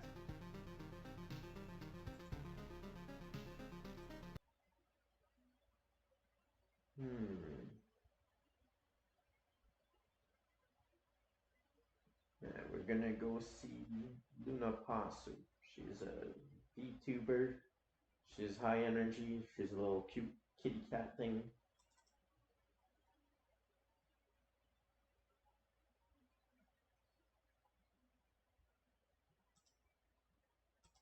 I was kind of worried for her. Oh, what? She was online, but she's not anymore. What the heck?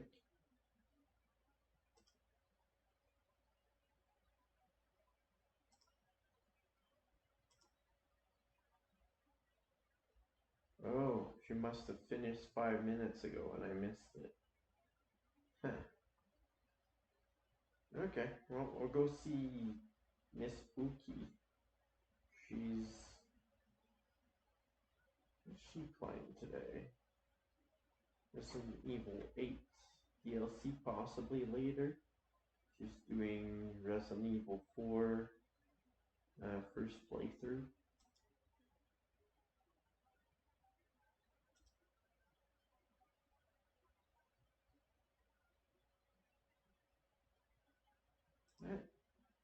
Unable to raid her, why?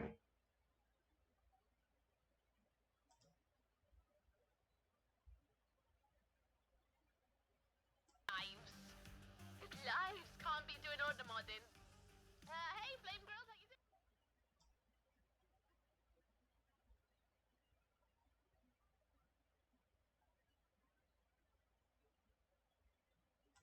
It's intended for a certain audience.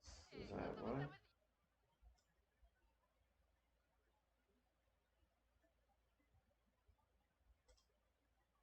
Huh.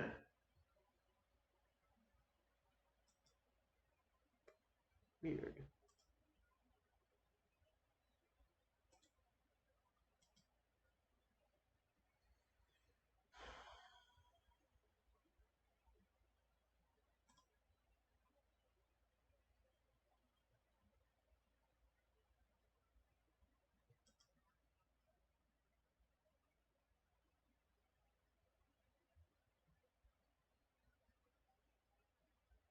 She's been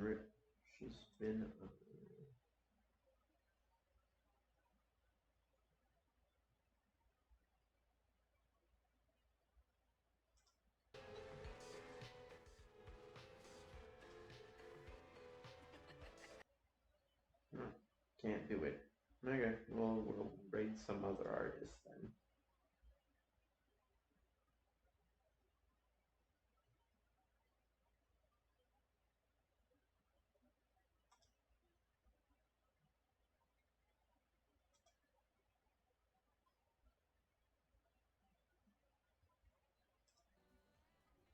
I have no clue who this is, other than, well, oh, Taza. They remind me, what kind of flower do they remind me of? Maybe I just mean lemon trees. Maybe they just remind me of actual lemon tree flowers. Have a good time, son.